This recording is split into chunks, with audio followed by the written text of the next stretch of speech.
What up, what up? This is David from the 5-6 Kings.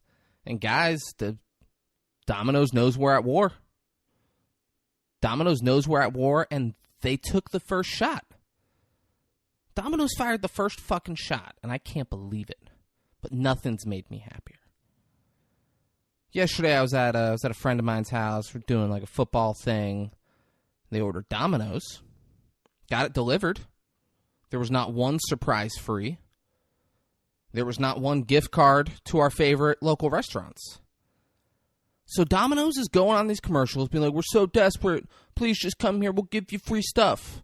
We'll give you gift cards to other restaurants. Don't even eat with us. Yeah, they don't do it. It's bullshit. I challenge one person to tell me, oh, I got a gift card to the Brass Ring from Domino's. Or, yeah, Domino's brought me a free cheesy bread.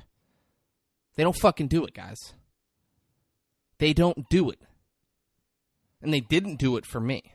That was the first act of war. You're probably thinking, David, if Domino's knows they're at war with you, they probably would have started bigger. Nuh-uh. See, this is warfare, guys. That's what you don't understand about warfare. You start smaller. It starts with this. And then next thing I know, I'm getting a box sent to my apartment and Braden's fucking head's in it. That's the way warfare works, guys. Domino's off to a good start, but I'm not afraid. Because I got you, guys. I got the 5-6 Kings community. And guys, we're going to bring them to the fucking ground. All right? Domino's is going to be dead. Deader than disco. Deader than Braden's grandpa. They're done, guys. Domino's doesn't have a chance because they can't fuck with the 5-6 Kings.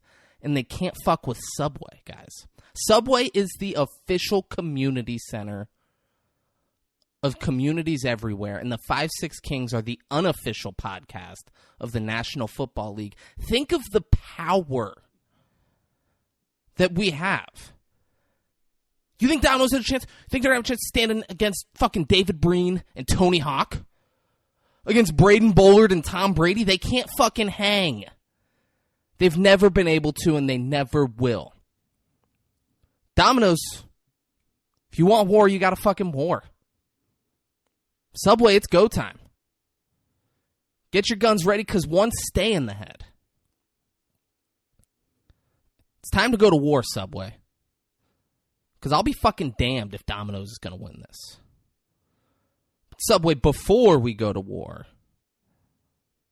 there's one thing I need to ask of you. And that is to please, just give us money. Wars are expensive, Subway. Give us money. Enjoy this week's episode, guys. This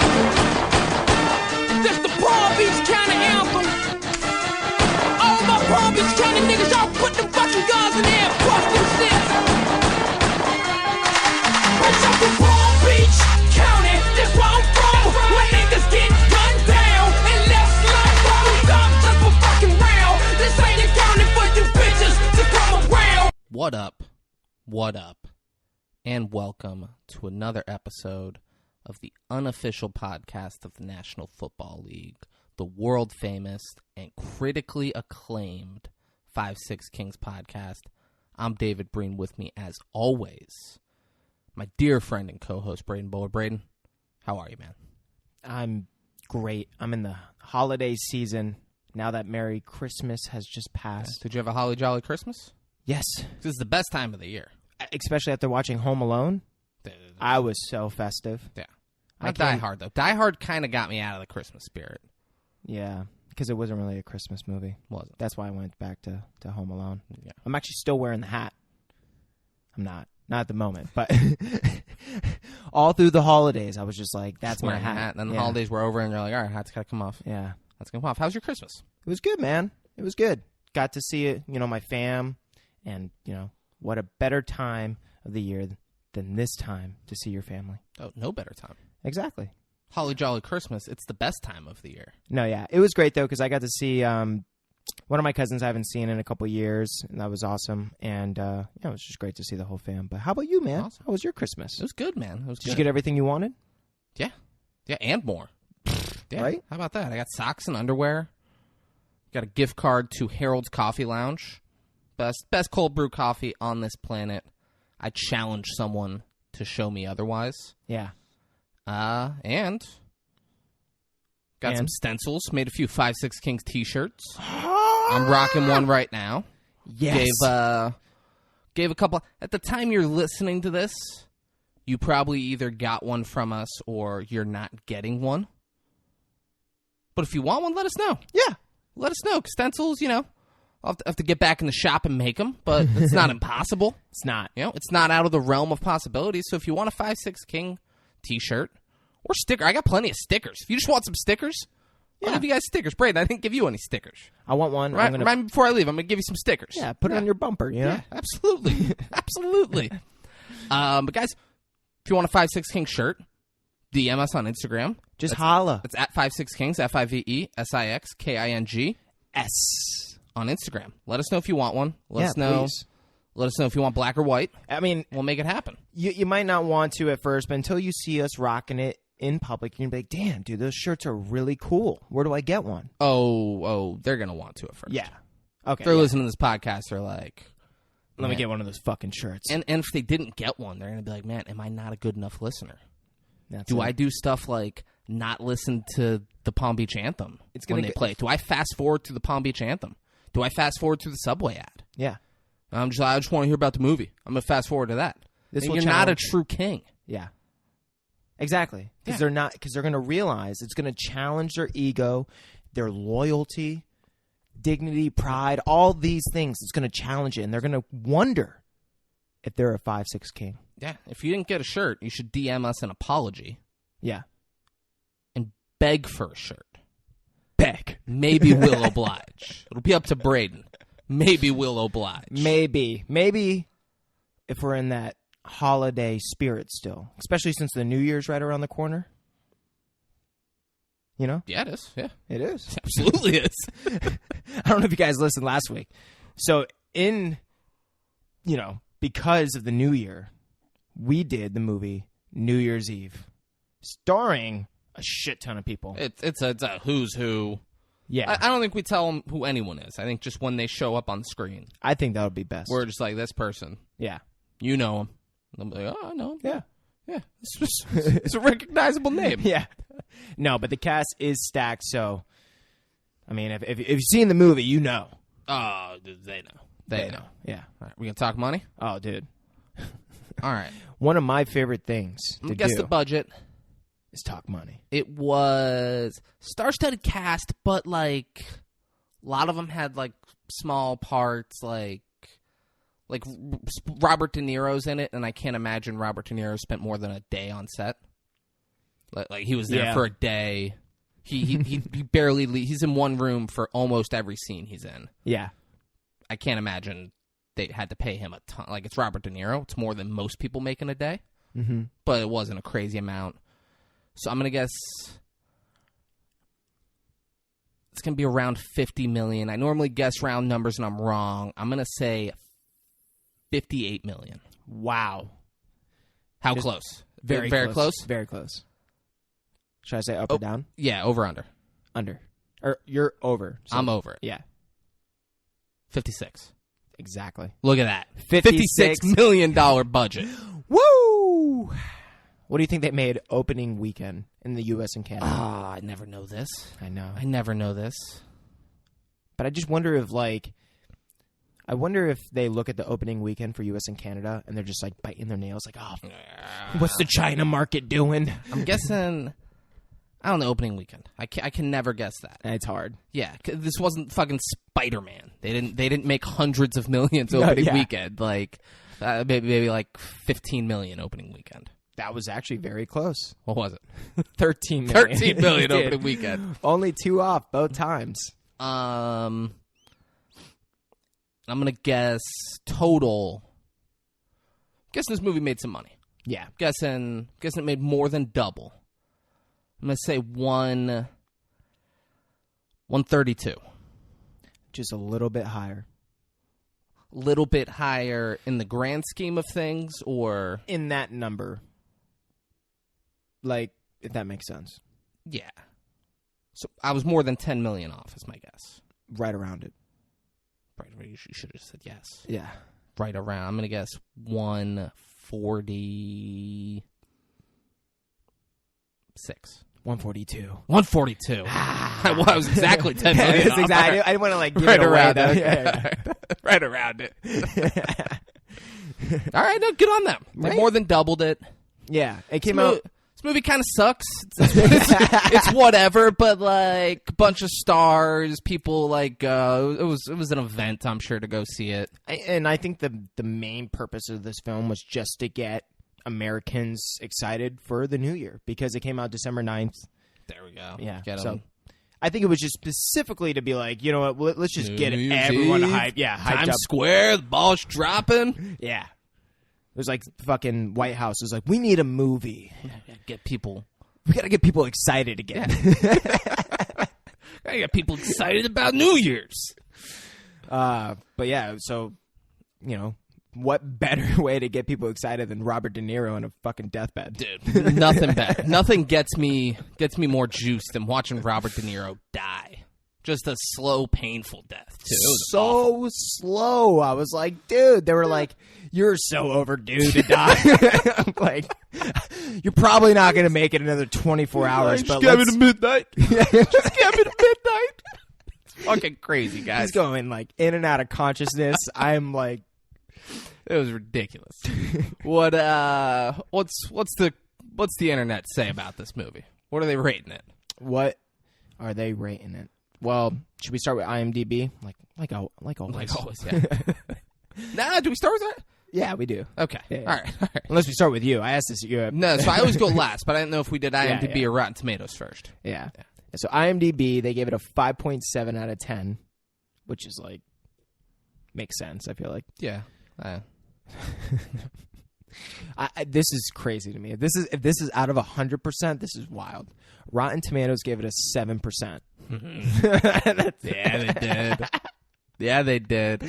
So that's like lower than a 1 out of 10. Yeah. And it's like almost just as bad. Metacritic gave it a 22%. Yeah. That's 2 out of 10. Well, the Google users loved it. This is the lowest Nice. Google rating What is ever. it? What is it? 67%. Oh, I love it. You know that's got to be one I of the lowest. love it. Yeah. Yeah. What do you give it? I give it like a 5.3. Yeah, that's I was like 4.5. Yeah. Because no one's gonna be like no one. If anyone's like, oh, that's my favorite movie, they're a fucking psycho. Yeah. But like I went into this being like, all right, it's a rom-com. There's gonna be like a bunch of shit happening. It's gonna a lot of nonsense, whatever. This movie did whatever they wanted to do. Yeah, it's- like its purpose was just to get people, I feel like, hyped for the New Year's. Yeah. No, they didn't think like, the Academy's gonna come calling. We're gonna be winning some Oscars. Here's a thought for this is Warner Brothers that did this. Yeah. Yeah. WB. Here's a thought for Warner Brothers. Dude, you could have saved like fucking almost the entire budget and just made this about Alvin and the Chipmunks, and it would have been so much better. I agree. Right? I agree. Like a bunch of just sing-alongs, made it animated. It's all about the New Year's. Yeah. I would have watched it every New Year's. I would have been like, oh, it's... I'd be like, you gotta watch the Alvin and the Chipmunks New Year's special. Yeah. Gotta do it. They saved the whole New Year's. Yeah. New Year's wasn't gonna happen until Alvin and the Chipmunks got involved. They sang. They did a bunch of cool shit. I agree. Right? I wholeheartedly agree. Yeah. Let us know if you guys agree as well.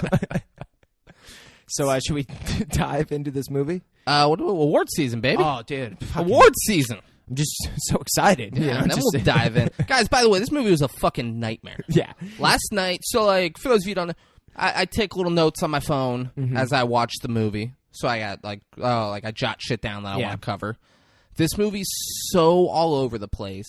It's Last night I started this movie at 8:45, and it's an hour and 58-minute movie, and I'm like, all right, I'm gonna go to bed at 10. yeah. I don't want to like stay up late doing this shit. I'll have time before we do the podcast tomorrow to finish.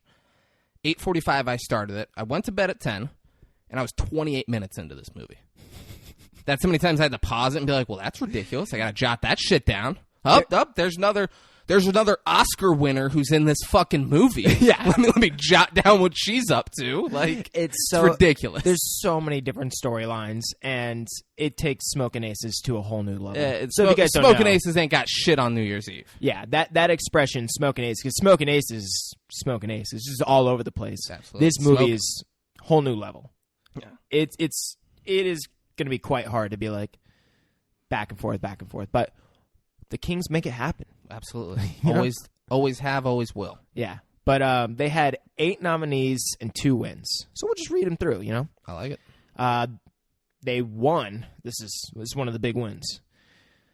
They won the EDA Special Mention Award from the Alliance of Women Film Journalists. There we go. Actress most in need of a new agent. Oh, I love it. I love it, Who? bro. Don't get on me, but it doesn't say. It doesn't say the actress name? No. I don't know if that's yeah. That's wild. Let's pause this for a second. Because guys, we'll be right back. That's on IMDb. Go to your local Domino's. While you're waiting, go to your local Domino's and throw a brick through their fucking window. Please. And say the 5-6 Kings sent you. We'll be right back. And we're back. I hope you guys burned Domino's to the fucking ground. So we looked up the EDA, the Special Mention Awards, and in 2011, actress most in need of a new agent, all actresses in New Year's Eve. This award show is bananas. Because I'm sure all of them are in a almost prime in their career kind of state. Why would they need new agents? That's true. That's true. You know, they're probably so solidified with one of the best agency. I'm sure for almost every single actress in this film. I'm sure they're fine. They're just that's the award show saying this movie sucked. Oh, yeah. They're Either not, they were saying these actresses are so good. No, They no, need a new no. agent or It's- something. What the fuck's wrong with you? I don't know. What's wrong with you? It's like, why the fuck did you take that movie? That's like after Tiptoes, I'm sure people were being like, Gary Oldman, you need a new agent. Why the fuck did you do that movie? Yeah, and if you look at the Kate roles, Beckinsale, what the fuck are you doing? Get out of that. Fire your agent and don't ever do a movie like Tiptoes again. That's what they're saying. Exactly. Yeah. No, that makes sense. Yeah. All actresses in that movie just fire your agent. That's not fair. There's little kids in that like teenage girls who were in a major motion picture. Yeah. So it's not fair to them. With a budget that's $56 million. Yeah, but also Hilary Swank is in this movie and she won a fucking Oscar. Yeah. She shouldn't be doing stuff like this. I resent the fact that Hilary Swank and Robert De Niro were in this movie. Yeah, Denzel Washington said, when it comes to acting, it's more about the quality of the roles that you're taking rather than the quantity and the money that you're making, because then that's how you build a better career where you'll be able to make more money as time goes on. But yeah, I wonder if they just did it for the money or if they what do you think? Do you think they're just a lot of these actresses just did it for the money, right? Yeah. No It's not one- like they're enthralled. There's with no the- way anyone with the read this script and Yeah. was like, it's going to be amazing. yeah. This is... This is it. This Yeah. is Hilary Swank was like, I'm going to be the lead in a movie that's going to be pretty big. yeah. Whatever. She wasn't like John Travolta taking Pulp Fiction being like, oh my God, I'm going to be back. This is going to be my rebound and I'm going to Yeah. be back on top. No, she was like, whatever. I'll make a good amount of money for this. Great. Yeah. No, it makes sense. Yeah. All right. So moving on. BET Awards 2012. Nominated for Best Actor. Ludicrous? Common. Common? Get the fuck out. Guys, Common shows up at the very end. For And- a minute. And it's on Skype. Yeah. He should not have been nominated. Yeah. They were nominated for the Golden Fleece Award from the Golden Trailer Awards. Right, they were. Yep. Hold on, did Common win? Was that one of the wins? No. Okay. That was a nominee. Okay. Yeah. Then the Razzie Awards, they were nominated for Worst Actress. Who do you think? I hope not Hilary Swank. Is it Katherine Heigl? Sarah Jessica Parker. Sarah Jessica Parker? Yeah. All right. And what's funny, there's a bunch of nominees for Worst. Is that what the Razzies are all about, the worst? Because yeah, every remember single- Razzies gave, what was the fucking movie we did? One of the movies you and I did won the Razzie Award for worst excuse for an actual movie. Was it Tiptoes? It wasn't Tiptoes. It was something more recent. Summer Catch? No. It was like a more recent like came out in like 2008 or something. Fuck. Yeah, I forget what it was, but worst excuse for an actual movie is what they nominated one of our movies for. Nice. Yeah. All right, so there's a couple of these. This is gonna be fun. And hey, fuck you. Summer Catch is great. It's a classic. That's what I was waiting for. Okay. So the next one's for worst director, Gary Marshall. Didn't win. So these are all nominees. No one won. Worst ensemble. That's it. Just worst ensemble of like I guess a cast. I don't like that. I don't like that either. 'Cause, It's this so- is a stacked cast. Worst director, sure. This movie was all over the fucking place. It was Yeah. nonsense. Yeah. Yeah, whatever. Like that. Yeah, But worst director. ensemble? It's Probably one of the most put stacked together, movies yeah, put of together that a year. good cast. Yeah. It's impressive they got all these people. Mm-hmm. For sure. Worst picture. Yeah. Yeah. Yeah.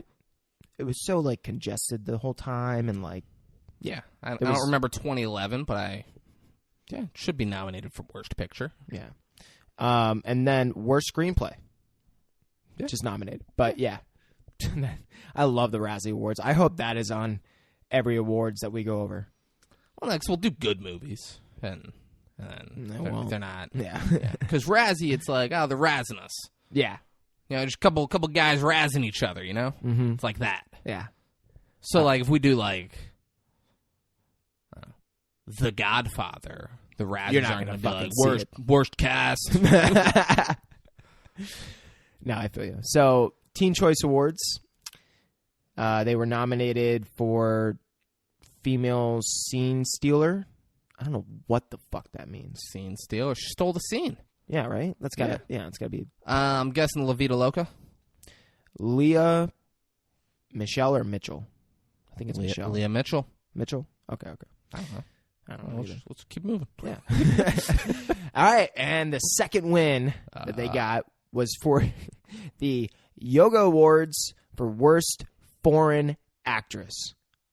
Wow. Who do you think won it? I mean, what? Is it a U.S. country that gave worst foreign actress? Doesn't say. Does the name of the actress sound like No. a white American? Actually, yeah, it kind of does. It's like a white name? Yeah. Katherine Heigl? No. Sarah Jessica Parker? No. I'm gonna shit if she's like foreign as fuck, but I want to hear it. I want to hear it now. Hillary Swank. Okay. Yeah. Is she foreign? No. Nah, so it's a different country. Okay. Yeah, I don't like that. Yeah. Hillary Swank wasn't the worst part of this movie. I don't think so either. Yeah, I thought for what that role was, she did fine. Yeah. I was never like, she sucks. Like she's a very good actress. Actor. Did you call everyone actors? No, I say the actress. appropriate thing? Actress. Well, yeah, I don't know. I mean, fuck it. Right? She's good at the acting. You know, she does a good job at the acting. Yeah. Yeah, I don't like that. She wasn't the worst one in this movie. No, yeah, I would agree too. I thought she did fine. Yeah. All right, we diving into this thing or Oh, what? I want to dive so fucking deep, David. All right, let's fucking do it. Let's do it, man. We open up. It's winter in New York. They're playing upbeat music. Yeah, just showing like a bunch of New York. Yeah, just New York, fucking Nutcracker, all that shit. It's winter. Mm-hmm. And then there's a quote that says, if there's no magic left in the world, then how do you explain the entire world coming together on one night to celebrate the hope of a new year? Isn't that Hillary? It was Hillary Swank. Yeah. And just right there, I was like, this movie's going to fucking suck. It's going to be such a bad fucking movie. They unveil the ball in Times Square. Like, they pull the tarp off, and the guy goes, hello, your majesty, and they giggle. Yeah. I mean, they're kind of just showing, like, also that they're working on the ball, and she's kind of praised. She's, like, the main head honcho at her. So we don't know that yet. We haven't seen Hillary Swank yet. We just see the people. They're just unveiling the ball. Oh, okay. Yeah. Ryan, see, this is this is in the first Yeah. 10 seconds of the movie. Yeah. We're still kind of like in the montage. Ryan Seacrest is on the radio getting people pumped for New Year's Eve, and then Hillary Swank gets out of the car. Yeah. She looks up at the ball, and you can tell like she's the hot shit. This is where you're like, oh, she's in charge. She's running shit. Someone else is like, oh, Times Square. I fucking hate her reaction already. There's a lady up. She's like, hey, we need you upstairs for an interview. We find out she's the vice president of the Times Square Alliance, which sounds very impressive. Yeah. And she does an interview where she says in the interview that over 1 billion people will be no fucking way. For her network or right? So just watching the like 1 billion, there aren't 1 billion people in the US. No, there's not. There's like 330 million or something. And back in 2011 it was less. Yeah. How many fucking people, like who's watching this? Who's watching this? Not over 1 billion people. Yeah. That's a crazy claim, and she makes it right off the bat. And that's the vice president of the Times Square Alliance.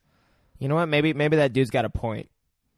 But that would be more the writing, not the acting. Yo, it's not on Swank. Yeah. It's not on Swank. Swank didn't fuck shit up, all right? Yeah, maybe that dude just doesn't understand nothing. He just thinks that's Hillary Swank. He don't get Swank. Yeah, you don't get it. That's for damn sure. He don't get Swank. So she does a radio interview and asks where the camera is, just like show she's nervous. Yeah, and he's like, we're on the radio. It's radio, Hillary. Just get the fuck out of here. Yeah. All right, keep walking. What you think that she would, right? Do you think she would deal with, is that why? Because she deals with so much news that she doesn't.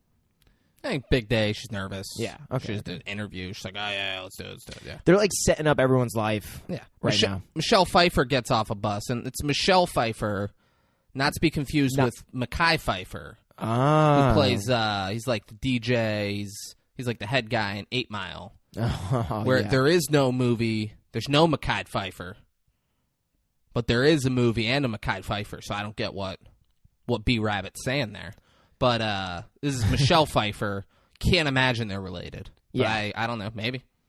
That'd be weird. Yeah. She gets off a bus and almost gets hit by a cab. Almost. And I got the feeling that, like, oh, she ain't made for New York. That's for damn sure. Like, she's a small-town girl who came to see the ball drop. Not the case. We find, like, she works in New York. She's like, been doing that for, she like, lives 15 there. years Like, yeah, or something. so she's just out of it. Mm-hmm. An ethnic construction worker. Oh, and when she fell, I don't know, did we say she fell into a bunch of trash? Yes.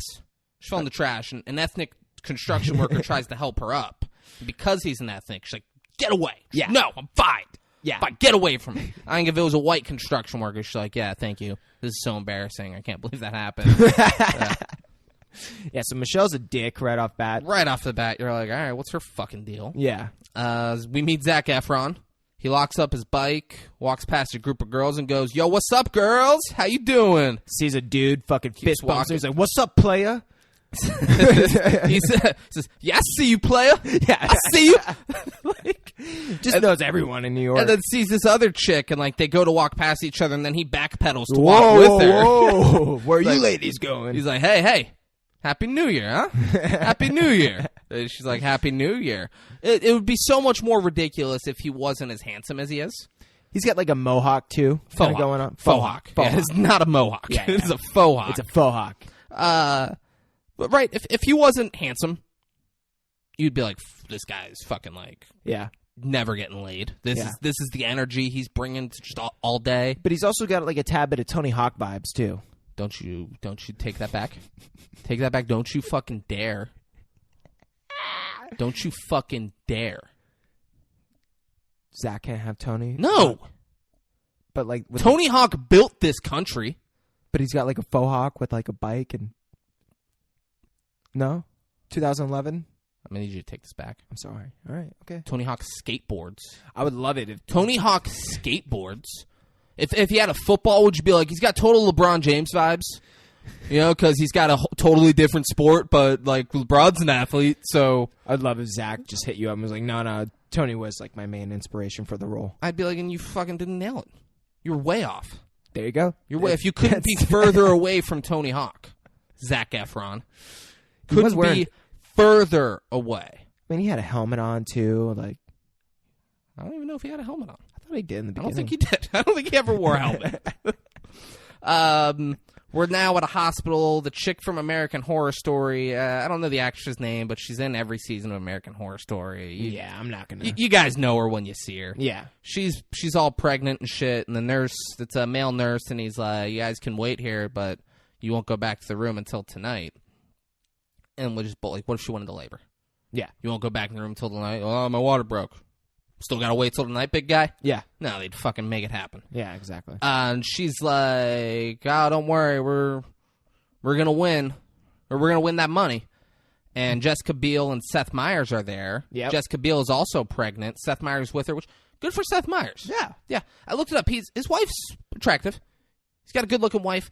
But Jessica Biel is like she is famous hot. Yeah. Like fucking like you can't fuck with famous hot. No, yeah. No, she's At got them all. both. Because, like, his wife, I'm sure they love each other. But she's like, oh, man, I'm with Seth Meyers. And I'm sure Seth Meyers is like, I'm the luckiest man in the world. I love my wife. I'm sure all of that. But she's like, I'm with Seth Meyers. Jessica Biel's not feeling that. She's like, No. Seth Meyers is with me. Yeah. And you get that vibe the entire time. Absolutely. Yeah. But they're like, what money? And American Horror Story is like, oh, this hospital's giving $25,000 to the first baby born in the hospital in the new year. And her husband is like, no, it's way less. It's way less money. And No, plus, it's plus like- all the taxes. It's like, no, it's $25,000. He's like, no, honey, it's way less. And plus, like, taxes and all that stuff, you basically don't get anything. Trying once to basically, it comes. yeah, trying to make Seth and Jessica be like, well, who gives a shit? And he also brings up, he's like, plus the cameras are going to be in there. You know, like really downplaying it for Yeah, Seth Meyers' Jessica. His wife fucks it up though. She says for $25,000, they can come stick the camera straight up my hoo-ha. And he starts laughing. Ooh, ah. And then like Seth Meyers and Jessica Biel are like going back to see the doctor, and American Horror Story and her man are leaving, and they have a stare down Yeah. with Seth Meyers and the chick, and it's like, I'm getting that fucking money. Like Yeah. they're like, let's fucking Yeah, Jessica like leans in. It's like, it's on. Right? Was it there? Oh, it's later. Ah, That's fuck. later, yeah. It's later and real aggressive. My bad. We then cut to Ashton Kutcher, because why wouldn't he be in this movie too? Exactly. 2011, Ashton's in everything. And he's in a big apartment, and he's wearing pajamas and hasn't shaved. Because, Yeah, at first like, I couldn't tell, like, is this his apartment or is this a hallway of, like, and I still didn't know. Because he's, like, cleaning up, like, New Year's shit, right? No, so he's in his apartment first. Okay. Yeah, he's fully in his apartment. And, like, it's the classic Kutcher look. Okay. Like, I just rolled out of bed, this is what I do, Yeah. but I'm still gorgeous, and I get to fucking rail Mila Kunis every night. Like, fucking Ashton Kutcher just gets it. What you a know? life. He gets it. Yeah. Met her when she was a minor, by the way. No one talks about that. Nope. This fucking freak. Yeah, I think she lied. He was grooming a child. She lied, to too, be with apparently, him. to, like, the producers that she was, like, older than she was. It's something I read once. Yeah. No, I've read something similar. Yeah. And then they were like, well, fuck, we like her. And then there was, like, child labor laws, so they can only shoot for a certain amount. Mm-hmm. And they were like, it's fucking... It's a real pain in the ass having Mila Kunis on the show. Better pay off. Yeah. And it did. Yeah. She was great. She was great. Yeah. So Now was look, Ashton Kutcher. now they're in Ashton- love. Don't get me wrong. Like, I'm shitting on Ashton Kutcher. I like Ashton Kutcher. Yeah. Who doesn't like Ashton Kutcher? I don't love him. I'm not like, oh, I got to watch the new Ashton Kutcher movie. But I've never seen anything that he's been in and been like, oh, that sucked. Yeah. He's fine. Yeah. He's a good... He's actually a great dude. You know, Ashton Kutcher, I'm sorry I brought up you like the whole Mila Kunis thing. You're a great person. He Yes. like fucking child sex trafficking. Yeah, he Like, tries- yeah. He fights to bring that down. Ashton Kutcher is an amazing human being. I know, yeah. And my first instinct, trash him. was that he groomed Mila Kunis as a minor. Ashton Kutcher, I know you're listening, and I am so sorry. Yeah. And You're a great man. You're better than me. Big For ups. sure. Big respect for Yeah. all that you're doing. Yeah, guys, go look up Ashton Kutcher, and if you can throw some support his way in his fight against child sex trafficking, absolutely. Yeah, I think they help develop some type of like software that helps track down and like pick up certain things on the internet of being able to track sexual predators and stuff like that. What a fucking great person. Yeah. Yeah. Good for Awesome. Ashton Kutcher. Yeah. And who knew, right? Yeah. I mean, I knew, and I still felt the need to shit on him immediately. And then Because I'm jealous he has a beautiful wife.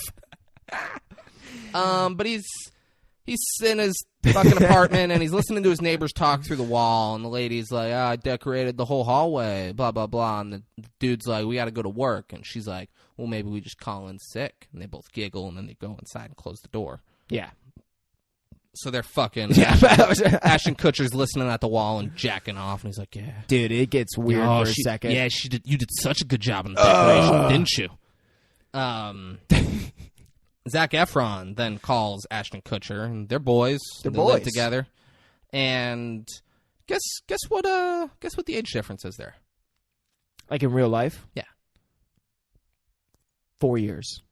Oh wow. You I thought it's 9 years. My guess was like 15 to 20. Oh, really? Yeah, because I feel like Zac Efron Is I don't know when young? High School Musical came out.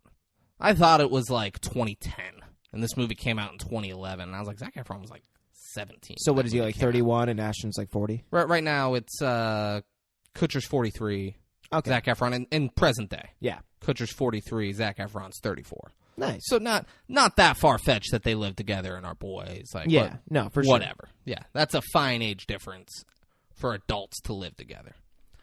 F wants to know what they're doing that night, and Kutch is like, oh, I want nothing. I'm not working. You're working. I'm staying in our apartment by myself. But this part confused me because he's walking now through kind of like either his apartment or his hallway, but he's cleaning up all this New Year's stuff. And I'm like, okay, so why is he cleaning up? Did they party last night for New Year's and he's just over it now? No, how did you not get what happened here? No, I didn't. He's just ripping down the New Year's decorations. So it's for the His it's for neighbor tonight. put it up in the hallway, and he's like, "Nope, I'm not having this," and just starts ripping everything down.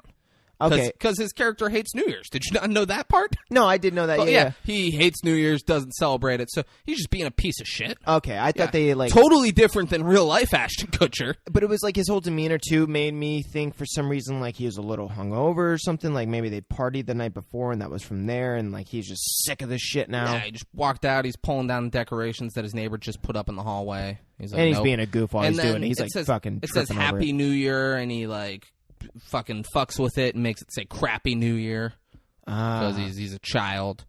But Efron says, he's like, I'm going to find something that's so awesome for us to do that you're not going to be able to say no. And he's like, I bet I say no. And he's like, oh, shit, you want to throw the challenge flag in my face? It's on. You're coming out with me tonight. Yeah, Zach is just like Yeah. a ball of energy. Oh, he called him dog. He said, you want to throw the challenge flag in my face, dog? You're on. You're That's- going out tonight. That's that faux hawk speaking. Absolutely. Absolutely. Tony Hawk doesn't talk like that. Yeah.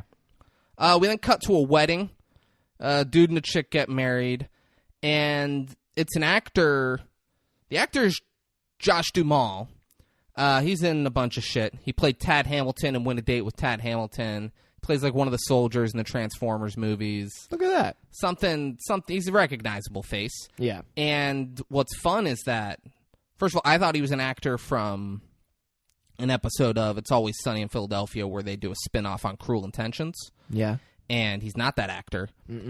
But also, when I looked on Google, there's an actor named Patrick Reale, Reale, who his picture on Google, like for the Google cast, is Josh Duhamel.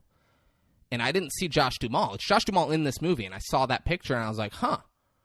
So I clicked on Patrick Reale, thinking he was this character. Yeah. And I was like, really? He was like a throwaway part in The Other Guys. Yeah. He was a throwaway part in some movie called She Hate Me. He's credited for like 3 things, including this movie. And I was like, why the fuck do I recognize that guy so much? Yeah. He's in nothing. Turns out this isn't Patrick Reale. It's Josh Duhamel. I got very late into this movie when I was like, oh shit, that's fucking Josh Duhamel. Yeah. Very late in the movie. So I do not refer to him as Josh Duhamel. I refer to him as Not Always Sunny. It's funny because IMDb has so many fuck ups like that, dude. And like, you'd be surprised how many times you click on something for IMDb and it's just not what it says it is. Yeah, not at all. Yeah. Patrick Reale does. There's no picture of him, There's not. but he does not look like Josh Duhamel. And now since we're talking about it, Hilary Swank is so far down the list on the cast on IMDb. Like at first, the top cast for like 20 of the characters, she's not even on it. You have to go to like the full cast, and she is literally down. I kid you not, probably 40 fucking cast members. Well, it's because she was the worst foreign actor that year. Yeah, They're not proud of that. No, it makes They're sense. like, whatever, just Yeah, barrier. Barrier. Josh Duhamel, he's not getting married though. He is not always not the guy from that It's Always Sunny in Philadelphia episode. Isn't getting married. It's his fucking brother or his cousin or something. He's a witness. Yeah. And it's the bride and the groom, the best man, the maid of honor, the priest, the organist, no one else in there. Yeah. And they even said like, they're trying to cut back on cost for the wedding. saving it for the honeymoon. Yeah, like, we're saving it for the honeymoon. So the groom tells Not Always Sunny guy that he's like, you're the last of us, man. All these one-night stands, random girl shoes in your apartment. Live it up, man. It's only you. And he's like, yeah, I got to go. I got to make this big speech at work.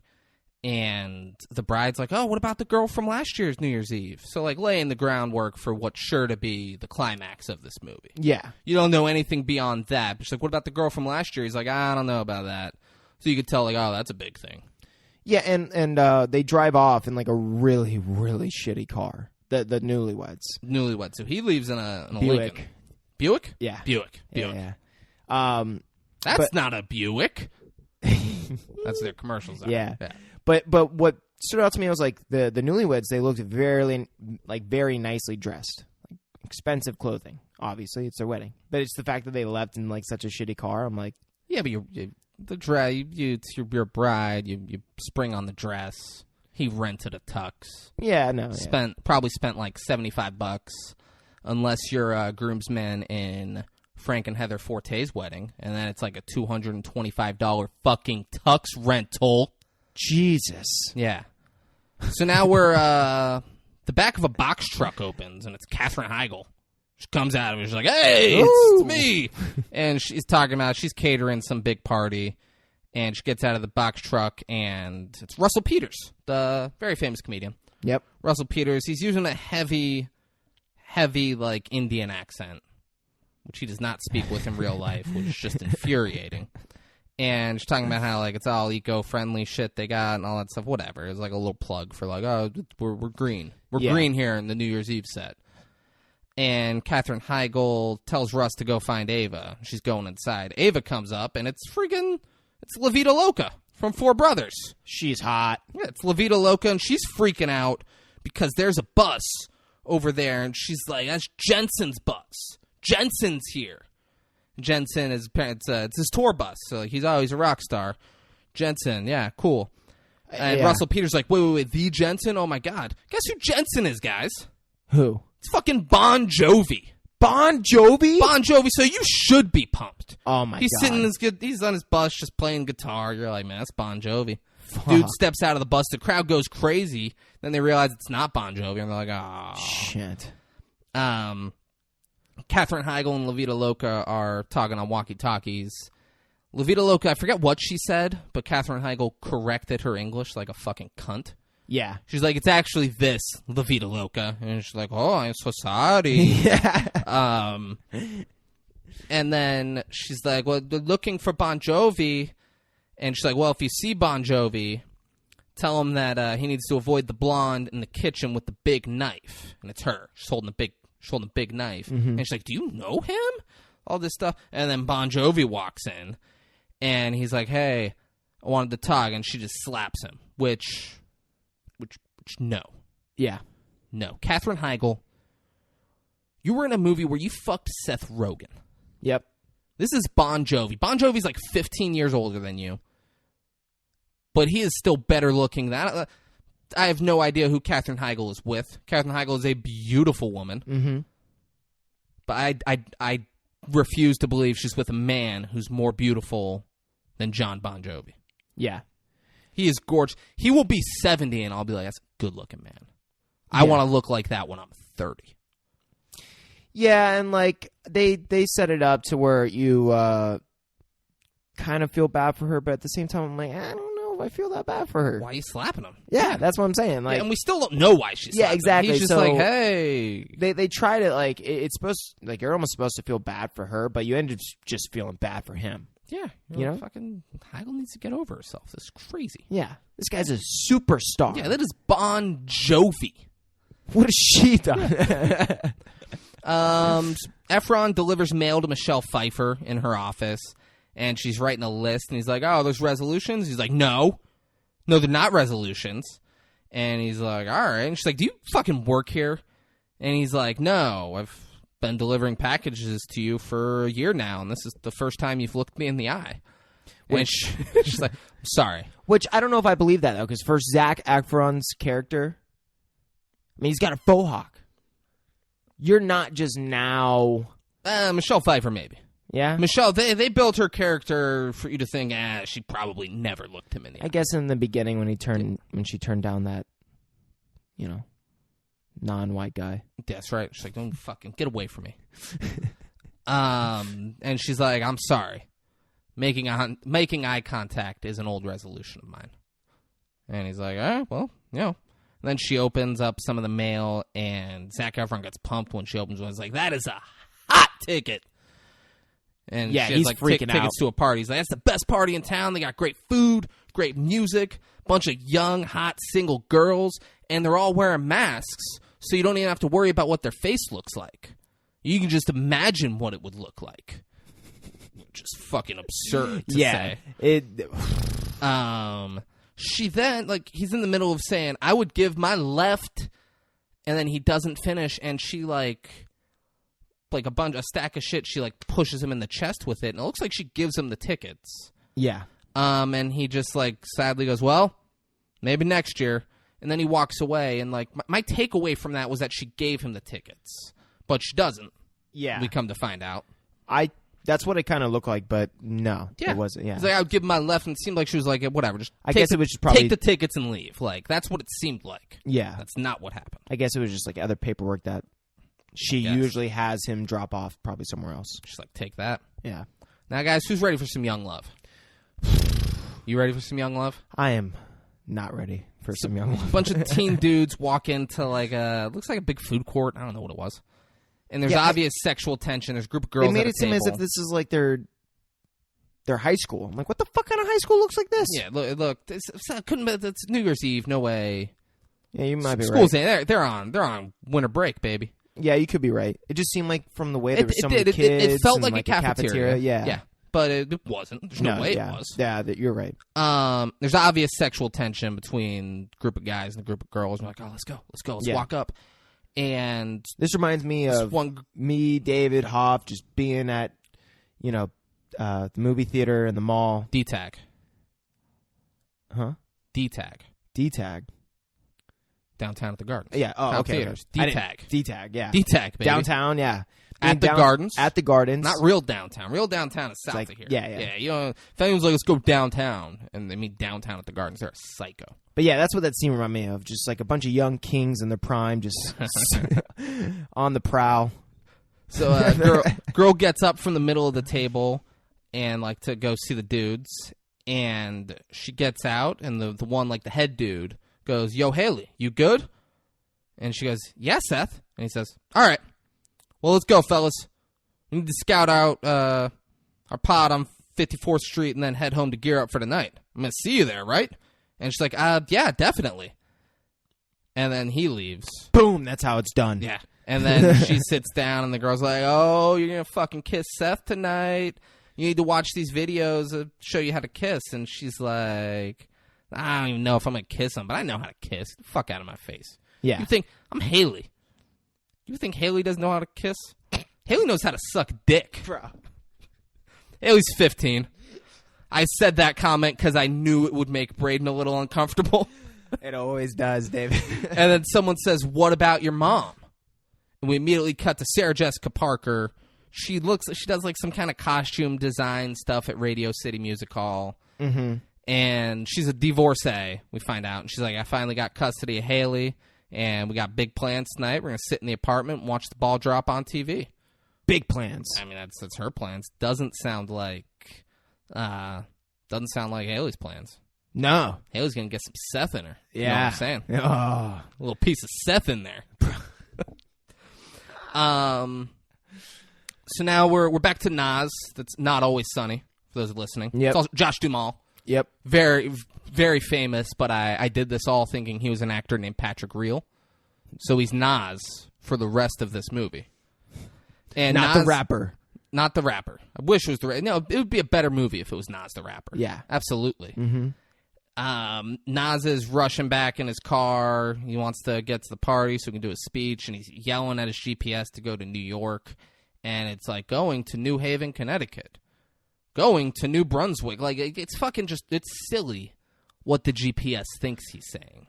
Well, and on top of that, it's like, dude, you don't drive, then you put in your Jeep. This is a very old GPS for anyone listening. Like one that you set up in your car and you click on it. It's not from your phone or anything like that. You don't do that shit while you're trying to drive for some old bullshit technology. You know, like, I don't know. Why would you start driving anyway before you put in where you're supposed to be going? Absolutely. Yeah. That's what he did, and he ends up fucking crashing at a fork in the road. Exactly, yeah. A fucking fork in the road. We then cut to Hillary Swank, and she's swanking shit up, you know? Dude, she's fucking swanking. She's QBing shit. She's yelling at everyone to try to get shit organized for the over 1 billion people that will be watching the ball drop in Times Square tonight. Big deal. I refuse to believe that over 1 billion people watch that. Yeah. Not real. Because they're making it seem like it's one network specific. Yeah. No, so just because she's not part of the network. She's part of just the ball dropping. Yeah. So they're saying between all networks or something that there'll be 1 billion. But there's just no way. I mean, maybe. Who in other countries gives a fuck about the U.S. and the ball drop? Because it's been New Year's in these other countries for a minute. Yeah. Like it's not like it's New Year's for them as well. It's also it is only New Year's for the East Coast of the United States. Yeah. When the ball drops in Times Square. Why in California, why would they watch it? Be like, all right, in 3 hours, that'll be us. I refuse to believe that over 1 billion people. Maybe people just want to rewatch the balls drop, you know? Because I'm sure there's other balls that drop in other places. I mean, there's got to be. Yeah. There's got to be balls dropping all over the world. But you're right. It'd be hard to get 1 billion people when half the country anyways on the same time schedule. Yeah. So, yeah. I don't think over a billion people don't watch the Super Bowl. Yeah.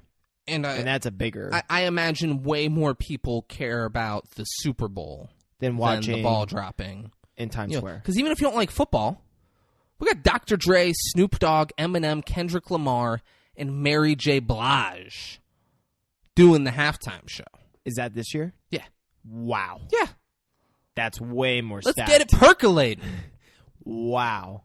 Yeah. Damn, I'm hyped for that. Yeah, it's like people can watch it for that. People watch it for the commercials. And over 1 billion people don't watch it. But that ball so dropping fuck this movie, fuck Times Square.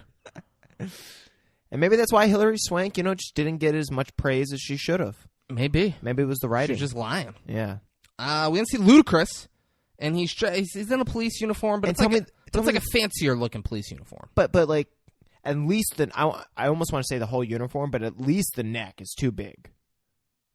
It like is sticking out like an inch from his throat. Well, I replayed it a couple times, even paused, and I'm like, bro, that shit is who wears a button down that literally hangs from their neck? Is that like a thing that police officers do? I don't think so. It's like this is just not fitting. I didn't notice that. Like literally, like I was too mesmerized that just Luda was on the screen. I was like, fucking Luda, and he's playing a cop. Yeah, Swank's real nervous. Yeah, she's real nervous, and apparently her and Luda are fucking friends because she goes to Luda, and they're like best support. friends. Yeah, and why was Luda there again? For her, he's like, it's your big night. Yeah. Okay, but because he's like, it's your big night. She was like, I thought you were gonna be with your kids tonight, and he's like, nah, I knew this was your big night. I wanted to be here to support you. And they don't say that they're family or anything. They're just, they're family. well, I don't know. Yeah, Not- Ludacris Maybe not like and blood. Hillary Swank are family, Maybe man. it's You like- nailed it. But it makes no sense. It's like, why is he staying to the point to where she like tells him stuff to do, and he's like, yeah, I'll do it. I'll stay here for hours and I'll do that. Maybe Hillary Swank's family owned Ludacris's family Jesus. back in the day, and Ludacris is like, I mean, I feel like it's unfair that her family lost their slaves, and I'll be here to work for her. This is my job. I belong to the Swank family. I'm literally in like shock. I don't know what to say, David. You can't get shocked by things I say anymore. You've known me my whole life, but not only that, we've been doing this podcast for like 7 months. Dude, I've been in LA for 4 years. You don't think that makes any impression? But things I say can't still shock you. They do. They should.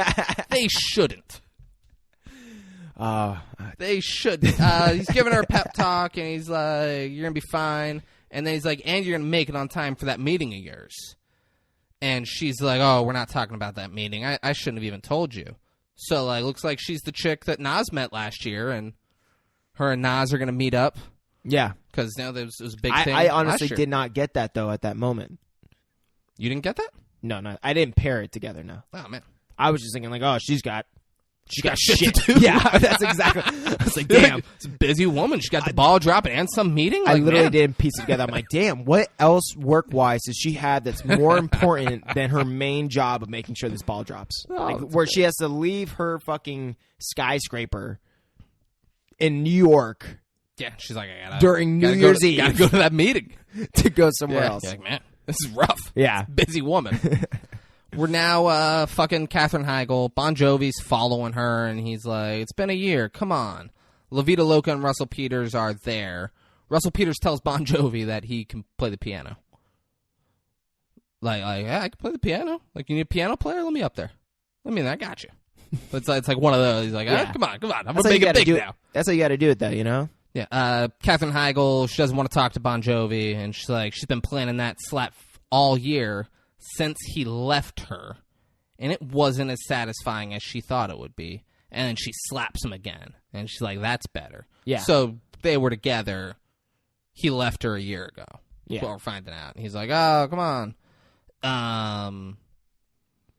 And when Katherine Heigl slaps Bon Jovi goes, we're just fooling around. And La Vida Loca goes, ooh, I like to fool around. And, like, tries to get it on. It's very sexual with La Vida She Loca is all so movie. se- yeah. Russell Peters stops her. He's like, come on, let's not do And then that. was it after he left that she starts throwing food? So, yeah, it's in a little bit. Okay. Bon Jovi is like, I tried all year to talk to you. You wouldn't talk to me. And she says, I never even got to make one dinner in that apartment. You left before I could get the first bag of groceries. So, like, sounds like they were together. They got a place to live to each other, and he just, I'm out. Damn. Sounds I'm like out. he's got bigger trust issues than me, David. Sounds like it. Yeah. Sounds Bon like it. Jovi's got some trust issues. No, John Lithgow is in this movie. What? That's John Lithgow from Third Rock to the Sun, but his greatest role was when he played Arthur Mitchell, the Trinity Killer in season 4 of Dexter. I assume he won an Emmy. Dexter's fucking stacked. I assume he won an Emmy and a Golden Globe. He was amazing. If you haven't watched Dexter, go watch all of Dexter right now. Yeah. But like, I haven't seen all of it, so I need to. for sure. How much have you watched? Man, probably 3/4 of the first season. Oh, dude, get into it. I know. Get into it. I know. Yeah. So like I'll give you the truth. It's all very good. Mm-hmm. Season 4 is maybe the best season of any television show. Like I don't think there was a season of Game of Thrones that I liked more than that. There was Nice. I don't think there was a season of Breaking Bad that I liked more than that. Like season 4 of Dexter is They build up like a lot of things from the other season, and there's so much of that probably happens in season 4. I don't. That's a weird. I don't even know. That's a lot you just said. Season 4 is just amazing. Lithgow was only in season 4, and he is amazing in it. Yeah. Yeah, go watch it for Lithgow. But he's Michelle Pfeiffer's boss, And she walks in. She's like, is there a reason you had me work today? And he's like, because it's your job. Yeah. And she's like, oh, well, it's the end of the year. I was thinking maybe I'd get my end of the year bonus. And he's like, oh, shit, I forgot about that. And then, like, he gets his checkbook, and he's like, and, it's been a hard year because of the music piracy and blah, blah, blah. I don't have to tell you about it. And then writes a check and hands it to her. And she's like, oh, I was kind of hoping I'd be able to book a trip with my bonus. And It's like a very awkward way, too, of saying it.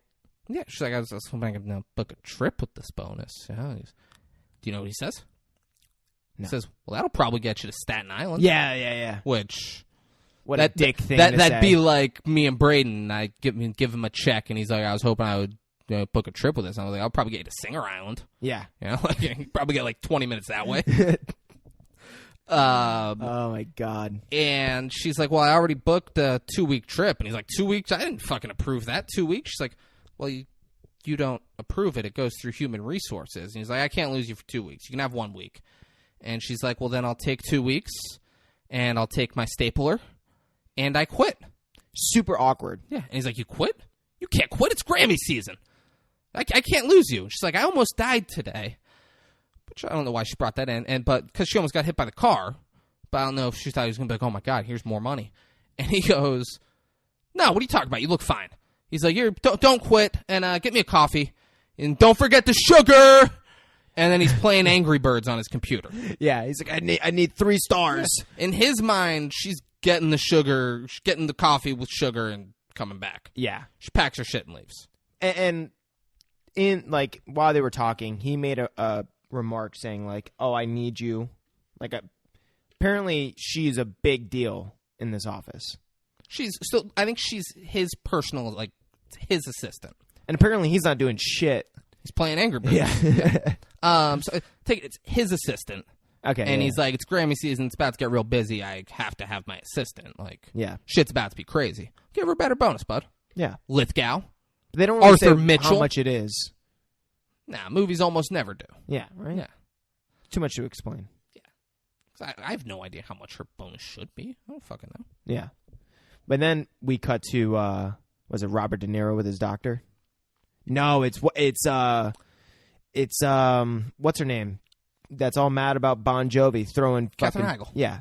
And she's talking to, fucking the other girl, bro. La Vida Loca. La Vida Loca. And she's throwing food at his pictures. So his pictures at the end of the hallway, and it's like one of his album covers or something like that. And she's just having a fit, throwing eggs and different tomatoes, splatting her all over the fucking picture. Yeah. Now and she even tells like the other workers, like, move out the way. She's like, make a path. I'm throwing this shit. Which, like, if I was one of the workers, I'd be like, dude, fuck you, bro. I'm trying to get through here. This is the main hallway. It's the main hallway to the kitchen. And she'd be like, all right, well, you're making... she'd be like, well, you're fired. You don't need to be here at all. I'm going to slip on the fucking tomatoes. Because she is in charge there. Yeah, you're right. She'd be like, fuck me, you're fired. You don't need to go down this hallway at all. Get out of here. You got a good point, David. Yeah, that's how high they're like, all right, whatever. Yeah. If we don't get this shit done, it's on her. So we'll fucking stand here. Now it's Robert De Niro in the hospital. Yeah. Robert De Niro, you guys might know him from The Fan with Wesley Snipes and Robert De Niro. That's right. Yeah. The Fan. He's in a hospital bed looking rough. And he's talking to the doctor, and he has cancer, and he's refused radiation and chemo. He's like, I don't want any of that shit. Get that shit out of here. He's like, you know why I picked this hospital, doc? He's like, because we got the best doctors in town? He's like, nah. Because this roof is a perfect view of the ball dropping in Times Square. You're like, what the fuck? You're like, come on. And he's like, it's my dying wish to see the ball drop just one more time.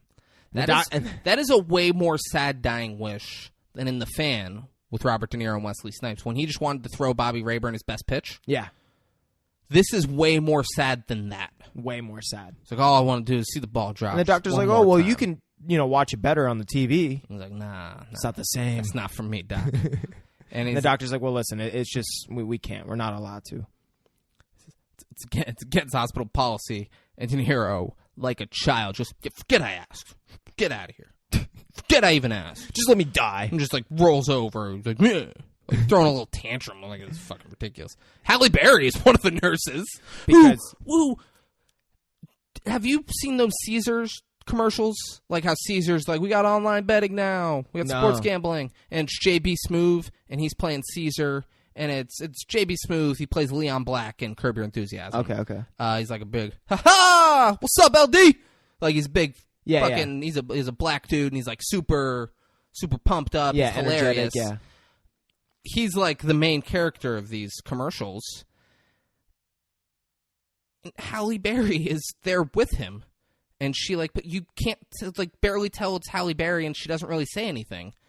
How much did Caesars have to pay Halle Berry Just to like have an appearance. to be his sidekick in these fucking commercials and not really say anything? Because there's a few commercials. She's in all of them. I'm sure there's some crazy shit in the contract that's like, oh, every word that Halle Berry says has got to be like $30,000. Don't get Halle Berry. Yeah. You know, just for an appearance, it's gonna be $100,000. that's the thing. Because if you're not going to use Halle Berry, really, don't pay Halle Berry to do it. Yeah. Get someone else to go be JB Smoove's sidekick, or have Halle Berry be Halle Berry. Once again, make it Alvin and the Chipmunks. Yeah, it's crazy. No, you got to have JB Smoove. Well, like JB Smoove JB is- Smooth with Alvin and the Chipmunks. Yeah. No, it has to be. You don't think it'd flow? So the way it works in Curb Your Enthusiasm is because like Larry David's an old white Jewish Yeah. man, and it has to be someone like he needs to be the big, loud, crazy one in the group. You can't like Alvin and the Chipmunks. They're the big, loud, crazy ones in the group. Well, maybe they just get like pissed off at each other, and he just beats the shit out of the Chipmunks. Shut the fuck up!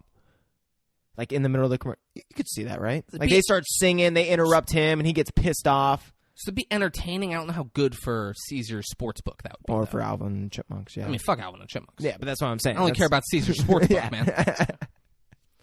But Halle Berry's the nurse, and she asks the doctor, she's like, is Robert De Niro going to make it to tomorrow? And the doctor's like, probably not. Literally, Doubt it. I don't know. Walks away. We're with Kutch again, and he's on the phone, and he's like, you know why I fucking hate New Year's Eve? Because everyone's fake. Nobody cares. Such a nihilistic I got a bunch of texts today that say Happy New Year, and it's someone who just sent it to their whole contacts, and I haven't gotten a text from them since last year when they sent me a Happy New Year text. He's like, fuck everybody. You know what I'm going to do? You know what I'm going to do? I'm going to kill myself to get a full-page ad in the yearbook. Then they'll have to notice me. Yeah. He doesn't say that last part, but that's the vibe you're getting. You're like, all right, we got it. Yeah, no one really cares about me. They don't even notice me. When Stan wakes up in South Park and everything's just shit. Yeah. 'Cause, I got to have a South Park reference. Absolutely, and it's a garbage one that you did. You don't think? I mean, it's very similar. Yeah, it's similar, but like, come on, like normally get something where we can laugh. Yeah. But, like I when you do it, I like to reminisce about the South Park episode And get a la- giggle. Yeah. and laugh at what you like brought up. Yeah. Yeah. There's funny parts in that episode, but like that in general I feel you. Yeah, it's come on. Yeah. Hit me with like a crab people or a fighting around the world, and I'm all You're smiles. gung ho. It's just like the alarm. Just and today on. So Ashton Kutcher, he's getting in the elevator, and his hot ass neighbor comes out, and she's like, "Hold the elevator," and he tries to not like. She's fucking hot. Yeah. Fucking hot I ass just neighbor. love the way you. And she's like, "Hold the introduce her. elevator," and he tries not to, and she still gets in. Does not give a fuck. She's like, "Yeah, thanks for holding the fucking elevator." Yeah. And he's like, "I took down the decorations," and she's like, "I didn't put them up." She's like, "Why are you being so aggressive towards me, you fucking weirdo?" He's like, you're 5B. You're downstairs. So he knows after the elevator breaks down. Okay. Yes, like it breaks down, and she's like, she's freaking out. Yeah. She's like, "What the fuck's going on?" And he just kind of smiles, like, "You're the new girl in 5B, huh?" And she's like, "Yeah." She's like, "Why aren't you like more stressed out about this?" And he's like, "I don't have anywhere to be." But then I'm like, why was she up there if she's like from the floor underneath, right? Because didn't he make a remark that 5B was like the lower level? No. Oh, No. I thought he was like, you're she the girl got out of her downstairs apartment. or something. No, you're the girl in 5B. So they lived in the same hall as each other. Okay. And they were taking the elevator down. See, if anyone ever had any questions, I'm the one asking it. Sure, everyone was like, "Why was she up on his floor if she's on the 5th floor?" There you go. Now you know. We're back in the hospital. It's Jessica Biel. She's up, and her doctor's looking at her pussy. And man, Braden didn't giggle when I said pussy. I put pussy down here because I was like, Braden's gonna giggle. Honestly, I giggled in my head, and there was like a delayed reaction. I was like, and like in the back of my head, I'm like, he said pussy. I But just didn't their do it out loud. their doctor is Vinny Chase's agent from the season in Entourage where they had fired Ari at the end of the season before, and then she was this hot chick agent that Vinny Chase eventually fucked. And she couldn't get a Medellin, and he felt like she didn't work hard enough on Medellin, so he's like, I'm firing. I want to go back to Ari, because Ari will fucking get me Medellin. And Ari got him Medellin, because Ari Gold fucking delivers, but Medellin sucked. But she's hot. She's very hot. Very hot. She's good looking. She's checking out Jessica Biel. She's like, the baby's fine. And then they gather hands and meditate. And I was like, oh, this is hot. again, Seth Meyers won't close his eyes to meditate, even though Jessica Biel tells him to. But he's got a boner, so it's Seth like it's Meyers, all right. Yeah. And then Jessica Biel, she's like, "Are you right on time? And baby should be coming any day now." And Jessica Biel's like, "Yeah, about that. I was thinking maybe we just do a C-section tonight. You know, just kind of around midnight tonight. Just do a C-section. Boom, boom. Then Seth Get Meyers this thing out of here." steps up, puts the arm around Jessica, and he's like, yeah, we were just thinking, just easy timing, just do a C-section, get it done with, And she's like, so you want me to come in at midnight on New Year's Eve to do a C-section That we hadn't planned on doing. and that probably, is early. Like, you don't ever want to just bring the baby out early. And they're like, $25,000? Fuck it. I don't care if this baby comes out deformed. Fuck it. And she knew what they were doing, though. She's like, "Do you think I'm really going to do that so you can win some money?" She's like, "The couple before you offered to split it with me if I delivered their baby tonight." And then I Seth can Meyers split goes, 60-40. She's like, And she's like, "No." And then he goes, 70-30. yeah. Like, he's negotiating. He's like, "There's a number. I know there's a number." And she tells Seth Meyers that he's dangerously close to a rectal exam. That was hot. I actually was like, fucking. I was like, well, I'd be like, "Oh man, you can take it all then. Let's go." So Jessica, go wait in the car. I'd be like, and she's like, "What are you doing? Go wait in the fucking car. She's giving me a rectal exam." yeah, no, honey, like seriously, I thought there was something that was like really serious that I saw this morning. Out in the car, and you need to go alone. You haven't been, around me naked in the past like 24 hours, so like, I really think I should get this rectal exam. We're now Sarah Jessica Parker and her kid. It's Haley. Haley's telling Sarah Jessica Parker, she's like, I want you to, I want to go out with my friends tonight, and I want to go out with Seth from History. I want to fuck Seth from History class. Basically what she's saying. Yeah. She's like, I want to, Seth from History's going to be there, and I just want to fuck Mom. And she's like, no, you're 15. And it's not about Seth. It's more about the fact that there's just, too many people. She has such a high sex drive. That too. It's Yeah. like she would fuck anybody at this point in their life. All those hormones are fucking crazy. Yeah. 15. 15-year-old girls just want it like that. Sarah Jessica Parker's like, no. And then I'm not even joking. She flashes her tits. She's wearing a bra. Yeah. But she's like, I'm not a little kid anymore. She's like, this isn't a training bra. And Sarah Jessica Parker's like, and this isn't Girls Gone Wild. Put your shirt down. Oh, my God. Yeah. And she's like, walking around. She's like, I'm an honors student. The world is just getting good. And I want to start living in the world, Mom. I've honestly felt conflicted because I'm like, damn, I don't think I would actually let my daughter at the age of 15 either. Like, on New Year's Eve in Times Square alone with some dude that you haven't met that's, probably your friend around her age, but still, like, just so many people getting drunk, Times Square, midnight. I don't know. I'd be on the fence. Like a daughter, too, rather than a son. Yeah, it's because you're a misogynistic pig.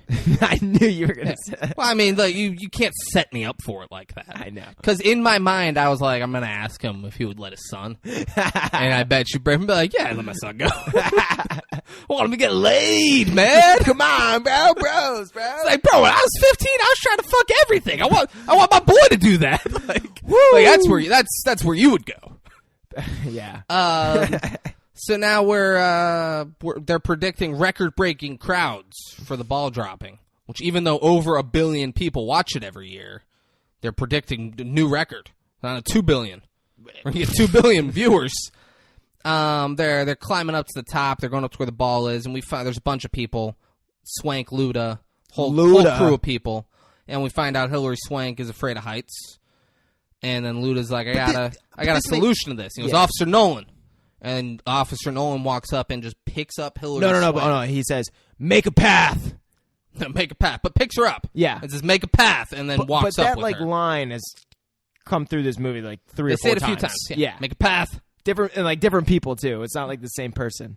But my point was, she was on a stairwell that was like covered, basically covered from like right to left. Like you're outside, essentially, kind of like above like the roof of the sky. But in order for her to get hurt, everything would need to collapse. That's what I'm saying. Like it's not like she's falling over an edge. But even at the part of the stairs she was at, there was no like crazy view of being up super high or anything like that. No. It made no sense to me. I'm like, why is she now freaking out? Yeah, it's nonsense. The only thing she could be afraid of, an American Airlines flight crashing into the building. My God. Yeah, there you go. Give a week buffer before I go American Airlines 9/11 jokes. They then do a plug for Phillips, and it's the switch that turns on the ball. It's now, is presented Phillips by Phillips every year? I don't fucking know. Because I was wondering. I am not one of the over billion people who watch it annually. This is what I was thinking. I would love it if Phillips wasn't ever, and they got it for and the they're movie. Yeah, and they're like, fuck it, love it. Yeah. But they'll be like, millions of people are gonna think. Exactly. We do the switch, yeah. Because I have no idea who does the switch. Exactly. I've only seen the switch in this movie, and it was Phillips. Maybe they never do a switch, but they're like, oh, we'll do the movie. We'll put a big Phillips switch there so everyone knows or thinks. I would love that. I would love that, too. I would love that so much. They get up to the top, and Hillary Swank, she turns the ball on. Well, at first she's like, what am I doing? Oh, yeah, the ball. That's right. That's why I'm here. And she explains it's going to go up to the top of the pole and then begin to drop at 11:59. That's when the countdown begins, and at midnight it'll be back down here.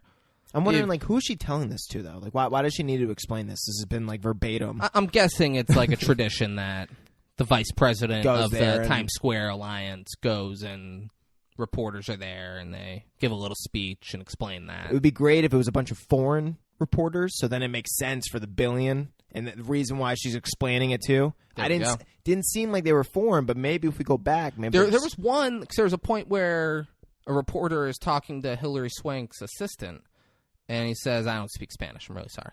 Oh, you're right. Yeah, maybe. So you know what? There we go. Yeah, everyone watches it. Over a billion. Yeah. We're back to Nas, and Larry Miller is running the tow truck. He's towing Nas's car. Brayden, Larry Miller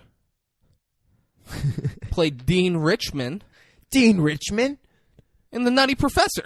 Fuck! There we go. I knew I'd fucking love this guy from somewhere. I was like, is it just his character now or what? Oh, it's Nutty Professor. It's Dean Richmond. Yep. Nas is like, can you fix it? And he's like, no, I can't fix it. He's like, you see this big, fancy, expensive truck here? It's called a tow truck, not a fixed truck. This guy was quick. He's like, I can tow you wherever you want it to go. And he's like, fine, take me to New York City. And he's like, I can't go to New York City. I got big plans with my girl tonight. And he's like, is there a mechanic you take him to? He's like, all mechanics are closed. So it's basically, I can't take you anywhere you want to go. Yeah. At all. He's like, all mechanics are closed, so you're kind of SOL. And he's like, it means shit out of luck. He explains what SOL means. Oh, I think he said stuff out of luck. So he says stuff out of luck. He's like, because I don't curse. Yeah. This guy is he is a character for sure.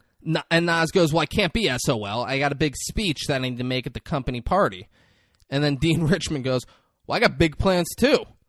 And Nas goes, what are they? He's like, me and my girl are going to crush a 12-pack and watch porn. Like, yeah, this guy's an essential part of this movie. Yeah. But doesn't someone pull up right then or something like that? Or something happen? No, so there's another... This movie, you would think... That next scene? You would think we'd get some sort of resolution with Nas and Dean Richmond, but no, there's a bunch of scenes in between, and then we see where they picked up from. There's a line... Because it's Smoking Aces. Yeah, exactly. He said the porn thing. That's the last thing that happened. Okay. Yeah. So that's next time. All right. Shel Pfeiffer's sitting out in front of the building, and Zac Efron pulls up, and she tells him that she bought him for the day. Crazy. Crazy lie to say to a human being. Yeah. And she's like, I want you to help me with as many of these New Year's resolutions as you can. If we get them all done by midnight, I'll give you these tickets to the party, which I thought he already had at this point. So I'm like, all right, well. Yeah. And now hopefully he gets them. Little fun fact about that. Well, they call it a goof. The list of resolutions Ingrid first holds up to Paul is different from the one Paul reads the second time. There we go. Yeah, so. There we go. She said I already did the first one. He looks. He goes, you quit your job? And then the rest of the list includes go to Bali, Yeah. which is an island off of Indonesia, breakfast at Tiffany's, save a life, take a taxi with no traffic, learn to dance, walk all 5 boroughs of New York City in one day. Be amazed. Come on, dude. Sorry. The fuck are you doing? See the world, and then the last one, Be amazed. be amazed. Zac Efron's like, it's fucking impossible. Physically impossible to do these things. And she says, use your imagination. And he's like, all right. And then they're riding on, he rides like a Vespa scooter. And she's sitting sideways on it. And he's like, you could, sit on it normally and, hang on to me. She's like, no, I'm good. I'm good. Nope. Nope, I'm nope, like, nope. Wouldn't you be pulled over for sitting like that on a... Probably. Right? It's New Year's Eve, though. The laws don't apply to New Year's Yeah, Eve, you're all right, right, Braden? yeah. And they're driving through There's New over York. 1 billion people. They got too much. They got to make sure New Year's Eve goes off without a hitch. There's going to be over 1 billion people watching it. You're right. Yeah, they got to be ready. All the cops are near the ball. Because that's, like, number one. La Vida Loca brings Bon Jovi some Spanish food and says it's very spicy. Bon Jovi, she's like super sexual with him this whole time, by the way. Bon Jovi wants her help to get Katherine Heigl back. She could have easily been the evil character in this film. Could have. Easily. I think she is. Yeah. We find out that Bon Jovi proposed to Katherine Heigl last year and then changed his mind because he wasn't ready for it, had to go back on the road, and didn't want to deal with that stuff. Yeah, had to go on tour and didn't want to deal with it. And it's like, dude, why would you be purchasing all these things to kind of settle down right before you go on tour? But also... And, like, make it seem as if that's not explained. But also, he's saying now as though, like, she should get where I'm coming from. Like, no, like, his description of it sounds like he's the biggest piece of shit in the world. Yeah. And this is his, like, you get it, right? Like, help me out. I love her. I'm ready. La Vida Loca, she's still kind of sexual, and Katherine Heigl walks in. La Vida Loca goes, oh, this is not what it looks like. And Katherine Heigl goes, my ex-boyfriend isn't telling my new sous chef our whole sad story. And she goes, all right, that's what it is. Yeah. Yeah, all right. Nailed it. Then she walks off. Or La Vida Loca is like, be strong, stand your ground, but don't look into his eyes. They're beautiful. He's got like a blue. And that's all. He's got like a blue. Yeah. Then leaves. And She's like, they're beautiful. He's got like a blue. I've never even seen something like this before. She's like, it's crazy. and then he's giving the look with his eyes. Oh, they're fuck me eyes. Yeah. And Katherine Heigl goes, truce. And he goes, truce. I fucking hate that. So do I. Yeah. So, but of course, like it's Bon Jovi. You Yeah, can't but, stay like, mad at Bon Jovi. I get it. Like, she slapped you twice and whatever, but, like, truce, like, it's just such a fucking shitty way to say it. We're now back. F and Fife they're riding his scooter and they pull up to a building. And when they pull up, she has her arms and legs wrapped around him. Oh, yep. And I'm thinking they might fuck. That's where I'm at in this movie. There is a huge age difference between Michelle Pfeiffer and Zac Efron. But I'm like, they might fuck. And if I was Zach. Michelle Pfeiffer's like 30 years older than him. Oh, yeah. Yeah, like, but whip. she's was a beautiful woman. Yeah, dude, she got Tony Montana. She got Tony Montana to kill his boss, to kill Frank in the drug cartel. Yep. Because he wanted her. Yeah. You don't get that with an average-looking woman. You don't. Michelle Pfeiffer's bout it. Yep. The building is Tiffany's. And Zac Efron hands her a coffee and a soft pretzel and says, breakfast at Tiffany's. And she laughs and he goes, check it off the list. They're then on a water taxi. Yep. And he goes, take a taxi with no traffic. Check it off the list. And I'm like, damn, okay, that's pretty He clever. gets it. Yeah. Efron's like, I'm going to nail all of this. We're And good. her. Yeah. Yeah. Bon Jovi asks Katherine Heigl if she listened to the new album, and she goes, no. And then pauses and goes, yeah. He's like, what'd you think? She's like, I wanted to hate it. It was fucking amazing. It's You're all so about me. talented. You're so good. You're so good, Bon Jovi. And then she apologizes for slapping him The second time. the second time. And then he apologizes for leaving her after he proposed and got an apartment with her. That's how fucking beautiful Bon Jovi is. She apologized first. And then he's like, all right, I guess I'll apologize. He wants her to go on tour with him, and she's like, I won't. She's like, it's crazy. I'm not uprooting and going on fucking tour with you. I gotta get back to work. I wonder, did he pay for, like, that full year's rent or something? Like, how much did he pay of that rent? How much do you think he paid of that rent? Bon Jovi's not renting apartments. That's what they said, right? Didn't they say they got an apartment or some shit? Yeah, but he's not renting. He bought that Bon apartment Jovi bought an apartment that they were going to and live in. basically gave her an apartment. So I could be wrong. I can't imagine she lived in it for the full year. Okay. I can't imagine, like, based off of Katherine Heigl's character, Yeah. this movie, I can't imagine I did wonder that. she was like, well, I'm taking the apartment. I'm going to stay here all year. I imagine, like, It would make her feel some type of way. She yeah, didn't want to. she found a place and moved out of there. Did she sell it and make money? No, I think she just moved. And, like, And Bon Jovi still has it. There's just nobody in it. He might have it. Yeah. He might have sold it. Who knows? Okay. Wow. look Who at knows? that. I just know Bon Jovi's not like, oh, I've rented an apartment. Because, like, Bon Jovi, it's going to be a nice apartment. Yeah. And he's like, oh, I've rented an apartment for Her. for for $14,000 a month because it's New York, and like Yeah. he'd be like, no, I bought an apartment for $800,000. But Like, okay, so here's the next question: do you think she left, or do you think he ended up like kicking her out? he didn't kick her out. They have not seen each other since he. So she ran. left, Since and then he ran. was like, "All right, well, she left, so then I'm not going to pay it, Well, he owns it.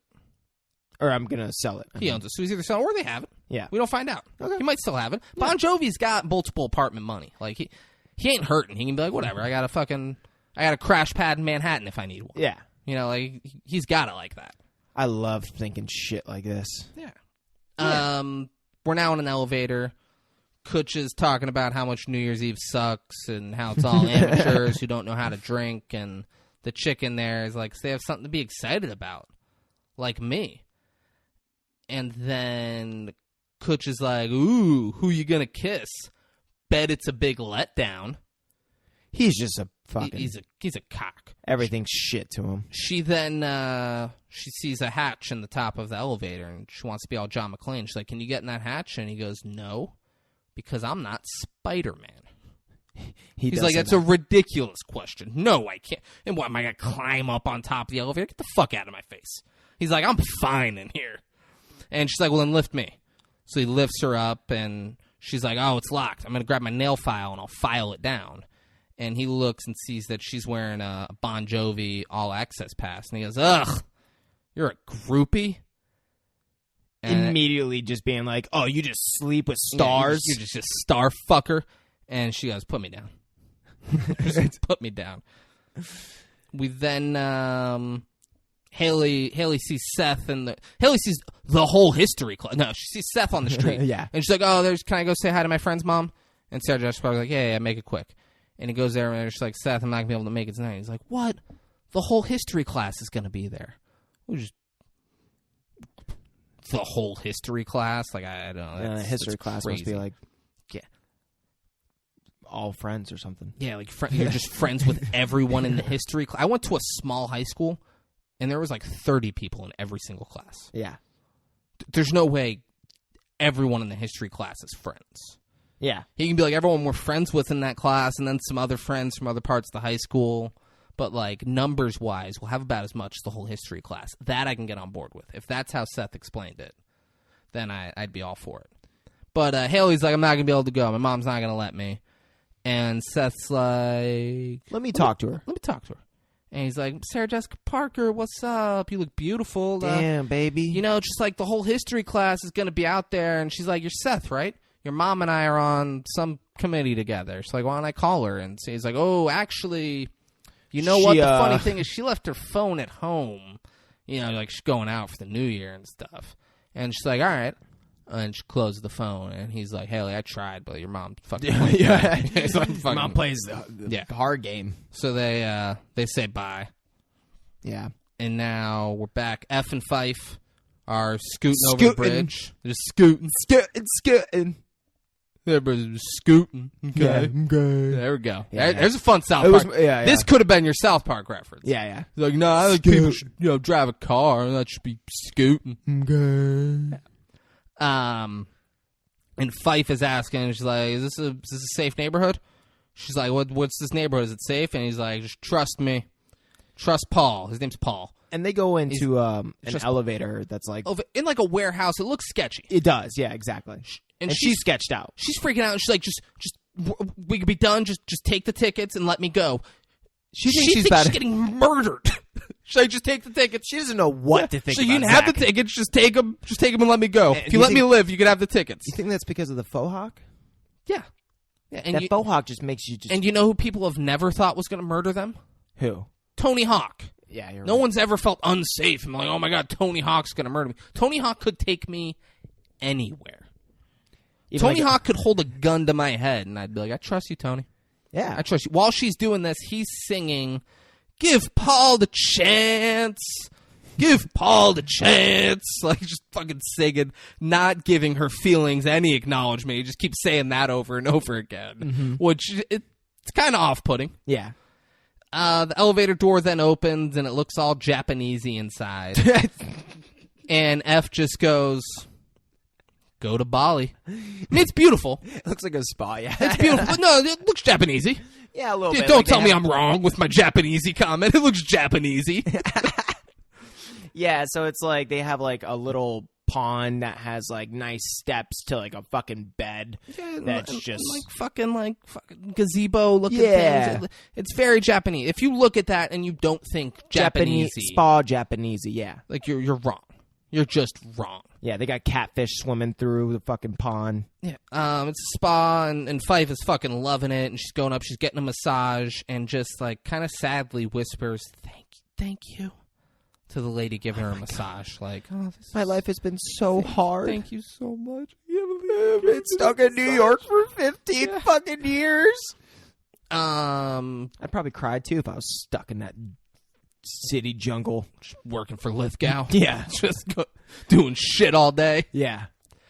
Jessica Biel is then in the hospital. She's trying to eat a fucking slug or what? No, it's a sardine. That's no, it's not. I thought it was a sardine. It's not. It's an anchovy. Anchovy. She's trying to eat an anchovy because she heard it induces labor early. But she can't keep them down. Yeah. And American Horror Story and her husband walk in. And they're trying to check in, it looks like, but he notices.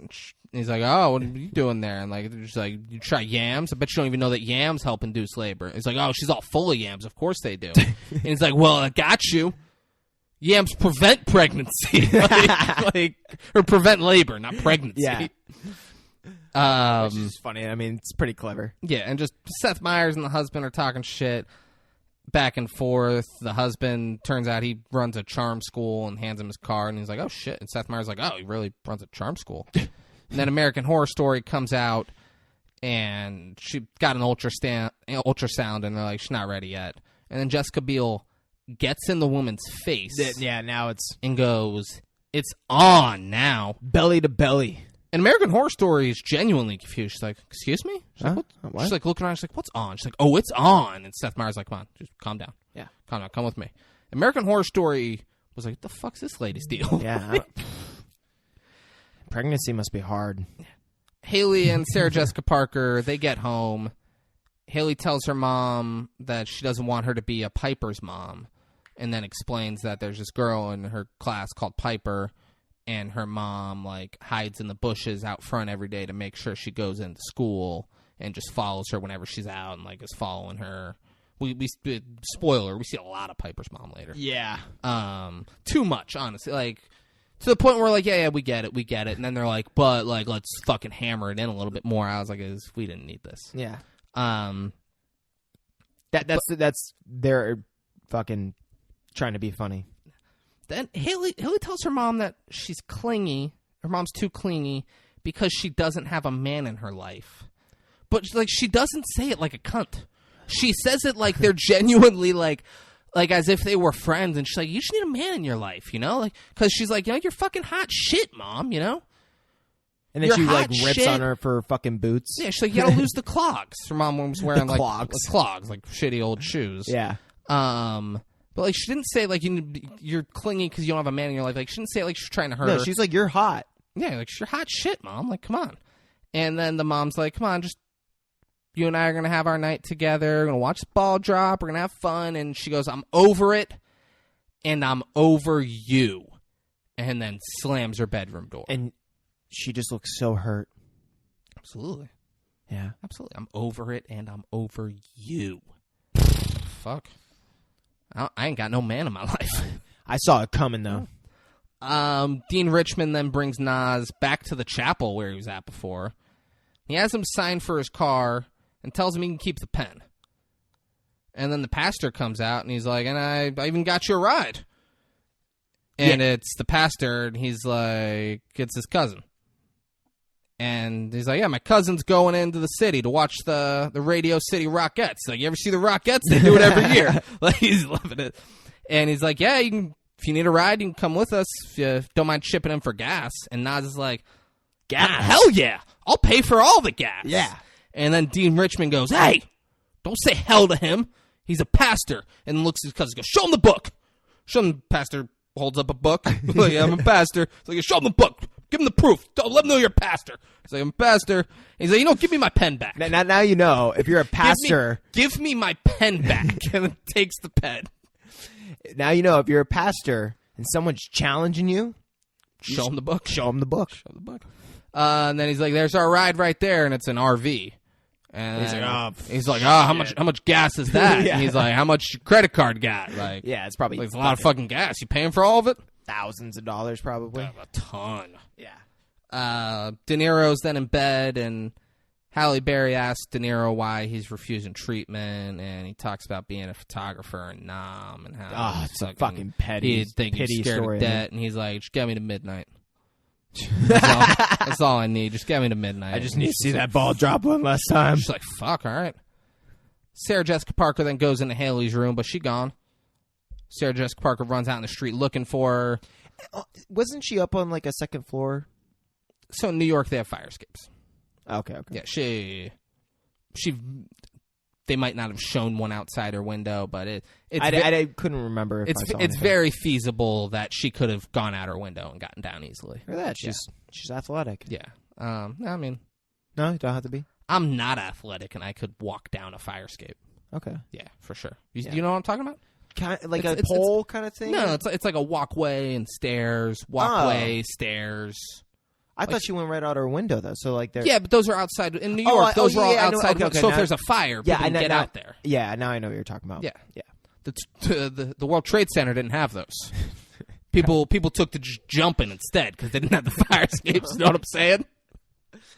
So, Sarah Jessica Parker's like running through the streets trying to find her, and gets to a train right as the doors close, and Haley's on the train, and she's like, I'm fucking calling you, answer. And Haley's like, nope. Shit. Yeah. No way. which is cold. Yeah, she's like, I ain't answering you. Fuck you. Yeah. You ain't got no man. I'm supposed to look up to you. You ain't got no man. Ice in them veins. F and Fife are at an animal shelter. And Fife. And Fife comes out. Efron and Pfeiffer. Yeah. Been doing this for a while. I just like it. I just like it. And Fife comes out with a dog, and she's like, I'm adopting the dog. And they're like, all right, we'll give him the shots, and you can come back on Monday and pick him up. And Efron's like, you just saved a life. Check.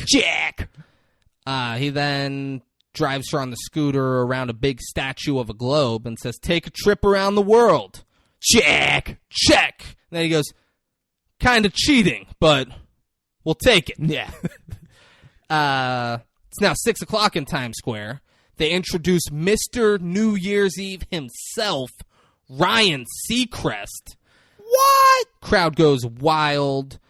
The ball starts to go up and then stops about halfway up, and the crowd's fucking booing. What's funny with this movie is they took a bunch of famous people, and like half the famous people, they made them actually who they are, like in real life, but not who they are in real life. Like they don't act the way they are in real life. Like, but they'll have like their actual name and stuff like that. I think only Ryan Seacrest and Mayor Bloomberg. Because Yeah, Bon Jovi has a different name. yeah, you're right. I forget what his name is, but the second I saw Bon Jovi, I'm like, I couldn't.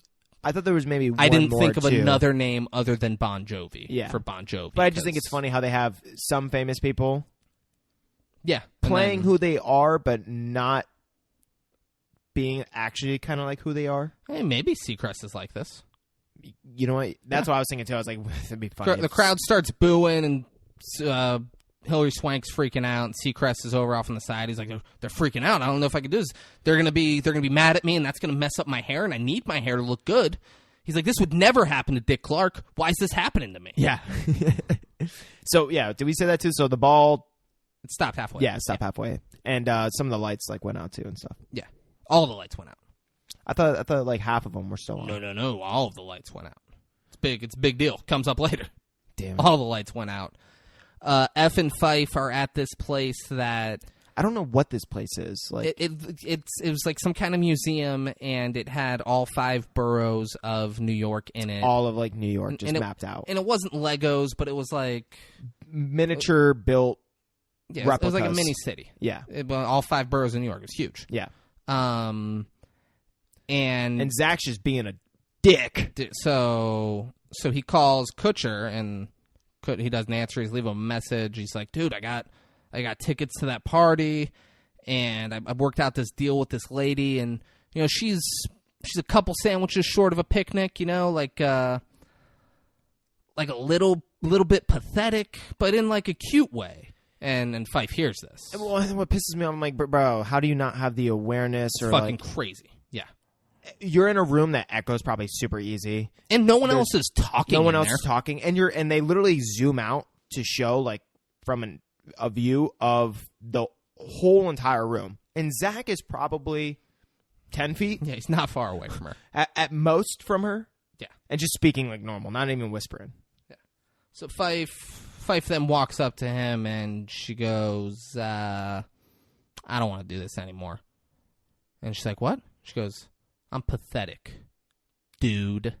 And then hands him the tickets and walks off. I'm like, And Efron goes, fuck that lady. I got the tickets to the party. I don't give a fuck about her. I'm Yeah. off. I'm peace, going to go Fife. get laid. Woo! And he takes off and goes to the party. Yeah. So now Swank is up where the ball is, and her staff, the power's out on it, and they're like, we need Kaminsky. Yeah. And Swank goes, the Kaminsky? And then they cut away from that. Yeah. So we're Kaminsky. It's going to be a big fuck. deal. Jessica Biel is in hers and Seth Meyers' place. She's doing yoga. Yeah. Seth Meyers makes a bunch of dumb jokes. I didn't like this scene. I didn't think he was very funny in it. They were probably questioning whether or not they should even keep it in. Yeah, like, so they needed to keep it in because her water breaks. Yeah. And, like, that's a big deal. She was doing like a headstand. Yeah, she's doing a headstand, and then I heard yoga makes people fucking induce. And he's like, yeah, but you're Doing it having wrong. it go the other way. So her water breaks. Seth Meyers is freaking out, and he's scattered. He's all over the place. Jessica Biel's calm. They get out. He hails a cab and then goes to get Jessica Biel, and someone else steps in and gets in the cab. So they end up on like a bike cab, like a guy riding a bicycle in there, and like a little, It's going super slow. little thing. Yeah, because it's a I'm bike like- and it's 2 grown people in the back, and one of them's pregnant. And I'm like, how long do you have from the time that your water breaks till the time that you give birth? I would assume it's like 15, 20 minutes.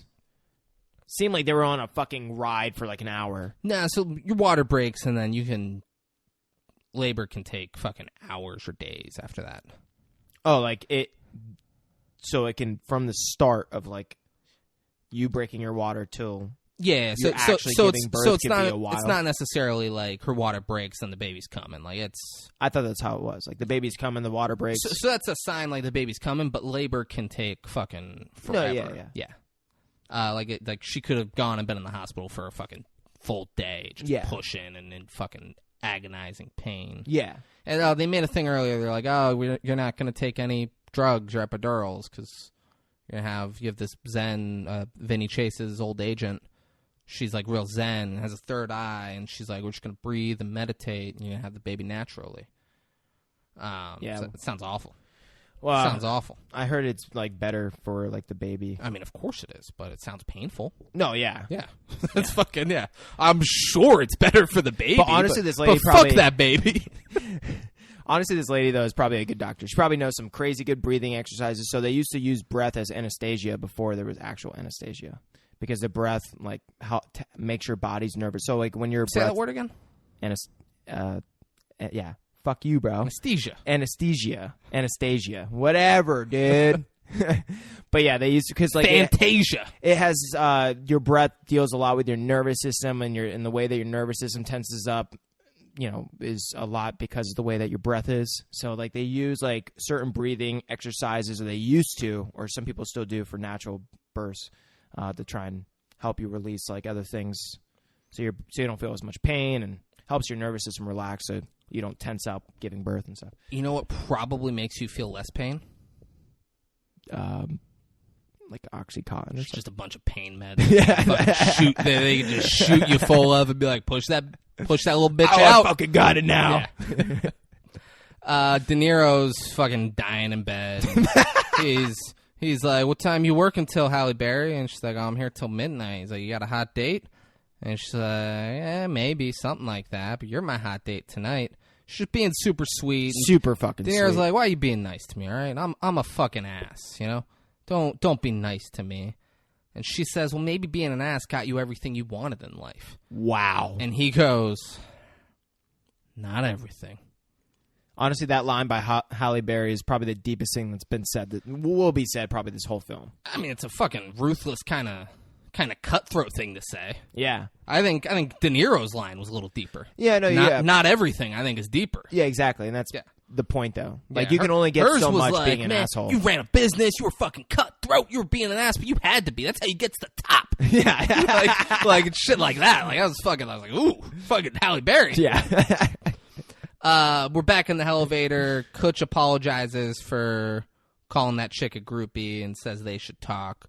She's then like, okay, yeah, let's talk. And since we're making assumptions about each other, I'm going to guess that you grew up in suburban, fill in the blank, and you went to some liberal arts school, and you don't have enough drive to get a real job, so you grew half a beard and moved to Manhattan on your grandma's inheritance. That's cool. And you hate New Year's Eve because your heart was broken by some prom queen. And he's like, it was in college where she broke my heart. Suburban Maryland. I went to, he says, some art school. But he looks like impressed. He says he says whatever art school. He says, I do illustrations for comic books. And I've been working really hard on this beard.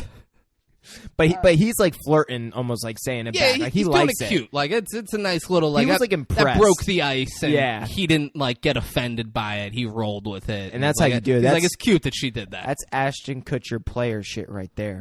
Yeah. We're back to Nas. He's telling. Oh, there was a scene about Nas that I forgot. It's somewhere in there. He meets the family and they're weird. It's kids who are like, you Secret Service. The mom's real nice. There's a grandpa. And the guy that dropped him off, I forgot to say, he left him and he was like, there was something that happened where, I don't know, where he was like, oh yeah, you people with heads of hair, that's how you people act, because you got hair.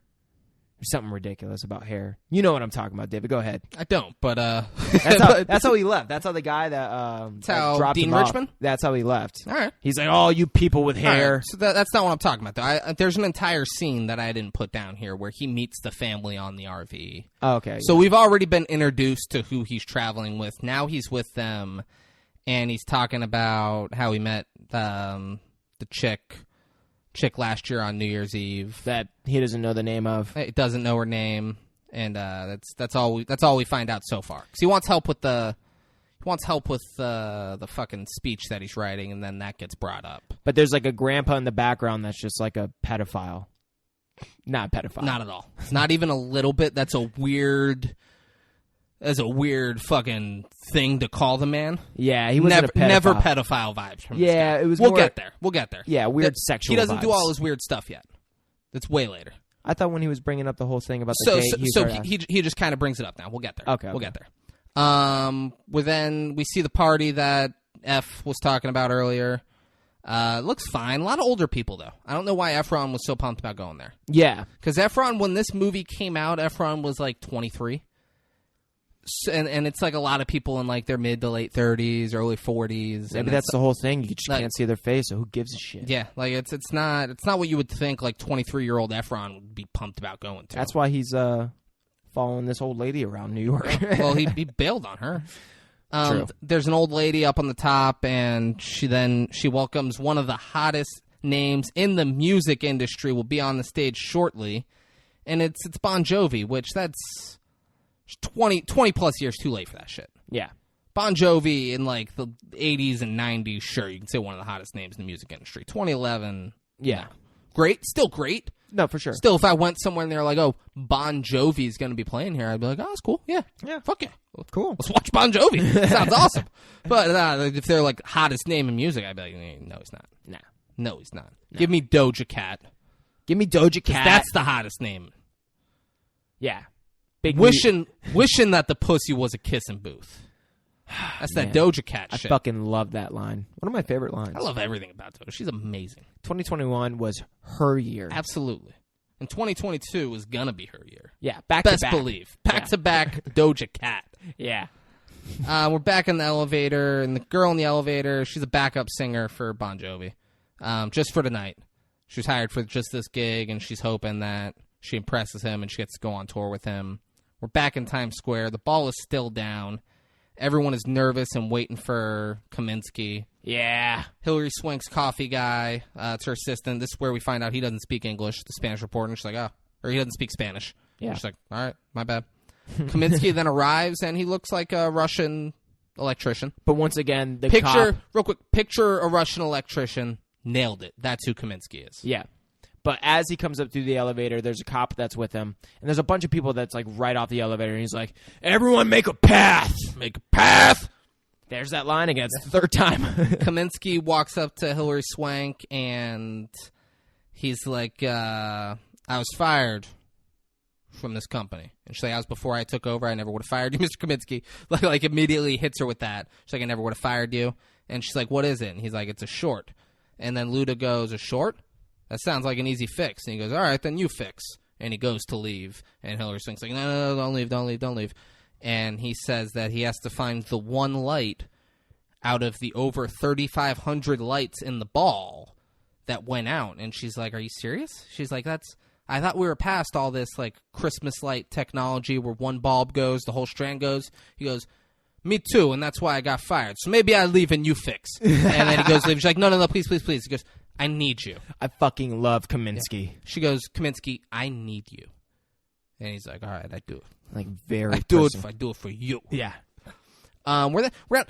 Missing kid. The kid comes up to the lady. She's like, we're live from Times Square. And what's your name, buddy? He's like, I can't find my mom. And she goes, oh, my God. And then just holds him up to the crowd and goes, is anyone missing this kid? And you just and a see lady that you can't see, she goes, yeah, me. And then he crowd surfs back to his mom. And immediately I'm thinking, what if that's not his mom? Yeah, that could be anyone. That could be anyone. That could be a lady who wants to murder little kids that night. Yeah. And she's like, yeah, it's my kid. Yeah. Send him over. Give me the kid. Give me the boy. The boy's coming with me. The reporter then asks Seth. Seth is up in the front. And the reporter asks him, she's like, who you gonna kiss at midnight? And he goes, you, baby. And she goes, oh, I'm very flattered, but also spoken for. Yeah. Hillary Swank then holds a press conference where she tells them that the ball stopped halfway to remind everyone to stop and reflect on the year. And she says a bunch of other inspirational shit. I and think this might be the first time that... And the camera keeps showing like all the other characters in the movie, and they're all watching it except for Nas and the people in the elevator. Yeah. Shows everybody else watching it, and they're all like, when she says something inspirational that has to do with their situation, it shows them, and they're like, wow, yeah, you're right. And it's just going, and then she says, when the ball drops at midnight, let's remember to be nice to each other, not just tonight, but all year long. Yeah. Great speech. It was a great Go on, speech. go on. My bad. But right before this, I think it was the first time that we saw the mom, Piper's mom. And she's Piper's mom hiding? Yeah, she was like, it was like when the lady was like interviewing people, and she's like, Was she hiding around there? yeah, she like Nice. literally at one point she took like the New Year's things that they give people, and She looks through 'em, and she yeah. fucking puts her face through it. It's pretty weird. She does a lot of shit like that. Now But we're yeah, back, so she gave that speech. and now we're back on the RV, Yeah, and Nas is talking about Hillary Swank, and the grandpa asks, like he's telling the story about all that stuff, and grandpa's like, "Did you boink her?" And the grandpa is, have you seen The Fighter with Mark Wahlberg Yeah. and Christian Bale? Mm-hmm. He's Mark Wahlberg's dad He's the- in that movie. Okay, nice. Yeah, it's Mark Wahlberg's dad, and not Christian Bale's dad though. Different No. dads. Yeah. So he's that actor. And he's like, "Did you boink her?" And he's like, "No, we just talked for hours." And he said, he said I told her about how the business was going good and how our stock was about to go public, which is illegal. You can't tell someone that your stock's about to go public. Yeah. I believe that's called insider trading. Yeah. And it is exactly, I'm not even joking. So it's a different actor. I thought it was him from the episode of It's Always Sunny. When the guy, he's all greased up and he's wrestling with Mac. Yeah. And the camera's on in Dennis's room. And he's like, "Oh, by the way, Taft is going to go public next week. So you should buy it now at 10 instead of 20. And Mac's like, "Oh, great, I'll call my broker." And the guy laughs. He's like, "Yeah, call your broker." And then he's like, "All right, you ready for round 2, big boy?" And then they wrestle. But I swear to God, so I thought it was the same actor, and they both commit insider trading. But It's it's not. fucking, But yeah. it's fucking great. Yeah. Different actor, but I was like, it's crazy. Yeah. And then she stopped him and said, "Yeah, no, that's all great, but how's your heart?" And he's like, "How's your heart? Like, who says that? Who does that? Like, who does that? That's so beautiful." And then he's like, and then I went to the bathroom and came out, and there's nothing, but she left this for me on the table. And the grandpa goes, "Is newts?" And he's like, "No, it's a letter, and it says, things are complicated right now. If you're still thinking about me in a year, meet me back at the same spot, New Year's Eve." And he's like, I don't think I'm going to meet her. And, you know, I don't think I'm going to meet her. I don't even know her name. It's kind of like, I don't think she'll show up. Yeah, it's probably not going to happen. And the mom's like, "Oh, my God, you're afraid. You're scared. Yeah, you're scared. You're scared she will show up." Uh-huh. Yeah. And then Mark's dad is like, "It's fine. I'll take care of this. I can tap that for you. I'm a widower.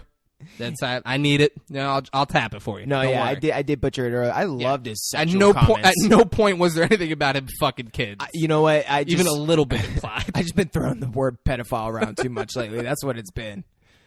People have been doing nothing bad. Just like, you're a fucking pedophile. Well, the holidays were just around. Yeah. Did you see the uncle who touched you when you were a child and gave you all those trust issues? Is and that that's why it's pedophiles very, don't? It makes yeah, sense. it's a very apparent in my head. That makes sense. Yeah.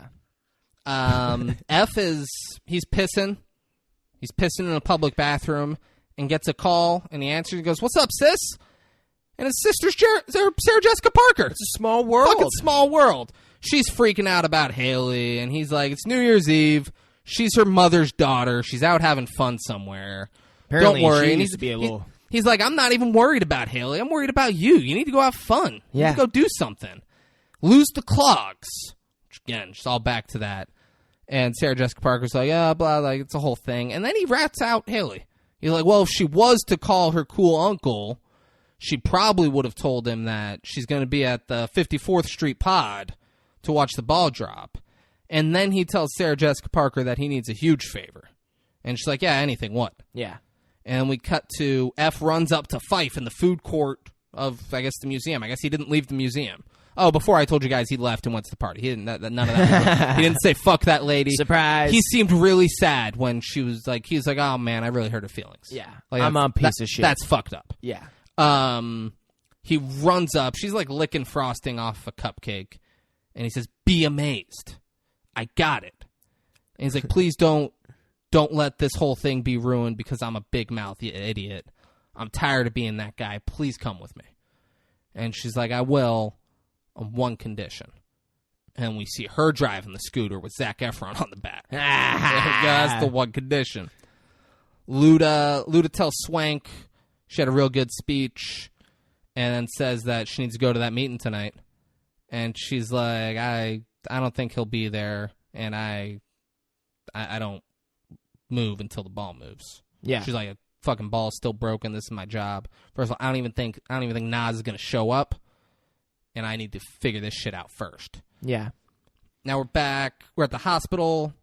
Seth Meyers and Jessica Biel show up at the hospital. Seth Meyers is excited because he's never won a contest before. Ever. And he's like, oh, and for the baby. Yeah, like that'd be cool. I think the baby's probably the most important thing tonight. Yeah. American Horror Story and her dude show up too. Him and Seth Meyers race to the counter to check in. Jessica Biel and American Horror Story apologize to each other. Because they realize, the hormones are just flying. Yeah. American Horror Story dude goes, like, both women are in a wheelchair. American Horror Story dude, they battle over who's closer to giving birth, and American Horror Story dude then goes down and tells the baby not to come out yet, and the baby listens. And that's even what the mom says. And then the big gay nurse behind the counter goes, all right, let's get them back to their rooms, and may the best vajayjay win. Woo! So my thing was, did the other couple water even break? Was it just Jessica's? I mean, I don't know. We only saw Jessica That's what I'm saying. Biel's, we don't see that other couple even talk about their water breaking. We don't see them by themselves ever in this movie. Yeah. They're always with Jessica Biel and Seth Meyers, or later Seth Meyers is watching them. Yeah. That's their whole... They don't get to be alone in this That's movie. what I thought. But yeah, the elevator, Kutch is drawing a picture, and he's like, all right, it's done. And she wants to see it. She's like, let me see, Mr. Illustrator. And he's like, you got to sing me a song first. He's like, I'll show it to you if you sing. And I knew that there was going to be some song in this New Year's Eve movie. I was like, they're going to have a little... Can't have Bon Jovi and not have any song. It would have been bananas if there's no music. Yeah. None. They had Bon Jovi for Zac his acting. Efron. They had Bon Jovi for his fucking acting. Yeah. Levita Loca wants to go watch Bon Jovi, and she wants to get close enough to the stage to get spit and sweat on. Is what she tells Katherine Heigl. So hot. And Katherine Heigl says she's not going to leave the kitchen because she's a fucking professional and she can't gawk at the talent. Yep. Bon Jovi does not sing Living on a Prayer. What the fuck? He sings some song I've never heard. Right? And they show everyone else in the movie, like, as he's singing. Is that what it cost the movie extra? Probably. Bon Jovi's like, I'm not doing any of my songs. Yeah. You guys can write some bullshit songs. I'll sing them. You guys are paying me for acting? Yeah. Not my songs. He's like, if you want Living on a Prayer, if you want Shout to the Heart, and you're to blame. You give love a bad name. Bow, bow, bow, bow. Anytime I'm breaking up with a girl, that's the song I'm singing. I'm like, fuck you, bitch. So he's singing the song, and they're just showing everyone else from the movie. De Niro looks so rough. He looks so bad. Yeah. And Elevator Girl is singing her part as the backup singer in the song. Like, when it gets to her part in the song, she's singing it in the elevator for Kutcher. Katherine Heigl comes out, and she's on a balcony watching, and Bon Jovi sees her. And he starts singing to her. Yeah, and up to her. It's fucking funny. And they give each other the fuck me eyes, and Kutch is giving his girl the fuck me eyes. Right now, you're getting a lot of sexual tension through this movie. And then the song ends, and Kutch shows his girl the drawing. It's not a good drawing. No, it's not. So, like, I couldn't. I'm not a skilled enough drawer to do it, but it's like a big robot. It's the girl from 5B. It's exactly like something out of like a comic book. Yeah, but like less. But not not even like as not, good. Not a good comic book. Yeah, we're not talking X-Men here. We're talking like some fucking nonsense. Yeah. We're now back at the hospital. Halle Berry is asleep in the chair next to De Niro's bed, and De Niro wakes her up and tells Halle Berry how great she is, and asks if she remembers the first time they watched the ball drop, and how he promised they'd go back every year. Oh my God. He's sorry that he let her down, and I'm sorry that I left you. Why did I leave you? I love you. And then Halle Berry ruins this moment by reminding him that she's Nurse Amy. Yeah. Let him have it. Let him have it. Let him think he's making good with his loved ones. And be like, all right, Whatever, well, listen, about to honey, be dead. I'll be right back. I'm going to go grab the nurse. You can be like, no, you can just be like, It's okay. I forgive you and I love you. Let him go out Yeah, like that. yeah. Let him go out like that. Yeah, no, yeah, I feel you. Well, what do you She's think like, that no, would've no, been no. worse, You're though? dying in the hospital. I'm Nurse Amy. I'm not your loved ones. You're still alone in the hospital. I work here. Imagine it played out like this though. She's like, yeah, no, yeah, I love you too and everything, and then he like comes out of it. He's like, hey, wait a minute, you're not her. That'd be great. The fuck you doing lying to me? Are you drugging me or something? We're at Radio City. F and Fife are there together. F and 5. And F is sitting out in the crowd, and he's leaving Kutch another voicemail saying he's going to give that ticket away. The curtains open to the stage, and Fife is like in a harness, and she's swinging back and forth, and it's a whole winter wonderland behind her. So Sarah Jessica Parker is a big wig over at Radio City, and like this was the favor. Okay, As because he I was swings wondering. that. Yeah, I was how- confused at first, and then I remember I was like, oh, she was working at Radio City earlier. Okay, that yeah. was the favor. Nice. Because the sound guy behind's like, all right, you ready, Paul? He's like, I'm ready. Let's do it. Yeah. It's fucking ridiculous. Yeah. And he's like, are you amazed? And she's like, I'm amazed. And he goes, she's amazed. Check. And she's like, put me down. Yeah, she's like, all right, let's I get was me like, out of this Jesus, fucking only thing. 5 seconds for that thing. I would have stayed rocking back and forth. I'm like, you're not going to that party. I ain't quitting. Yeah. I'm just swinging. Yeah. Elevator girl, she's like, let's have our own party. Let's get you out of this funk you're in. Yeah. And she starts putting up decorations that Ashton Kutcher was on his way to throw in the dumpster. She starts putting them up in the elevator. And then, like, she's Just like, all right, getting real we're sexual. at a party. We don't know each other. And we start the countdown from 10. And she's like, we're looking around. You're scanning the room for a cute girl. And finally, you see me. And Ashton's still trying to act like he's he's playing along, but he's like too cool for it still kind of thing. He's like, oh, well, I don't see her. I don't know what's going on. He kind of, though, Well, he's like flirting with it as well. As it gets closer, he's like, all right, let me play the part here. Yeah, yeah. And he's doing the countdown, and they're getting close. And it gets to 1, and they go in, they lean in to kiss, and then the elevator starts. Who saw that coming? Right? And they get to the bottom, and fucking Jim Belushi is the guy who got John. You guys know John Belushi. Yeah. This is his much less famous, much less funny, but not dead brother. He's like, they got it working. There's like half only took the me 8 apartment hours. just there waiting. Yeah, people are waiting to get up in the elevator, and Jim Belushi asks Ashton Kutcher if they fucked, and Ashton Kutcher's like, "No, we didn't fuck. It's not like that. We just met." And he's like, "Yeah, they always fuck in there, man." I'm gonna check the fucking cameras. He's like, "I'll check the cameras. Don't you worry." Yeah. Kutch and the girl have a very awkward goodbye with tons of sexual tension.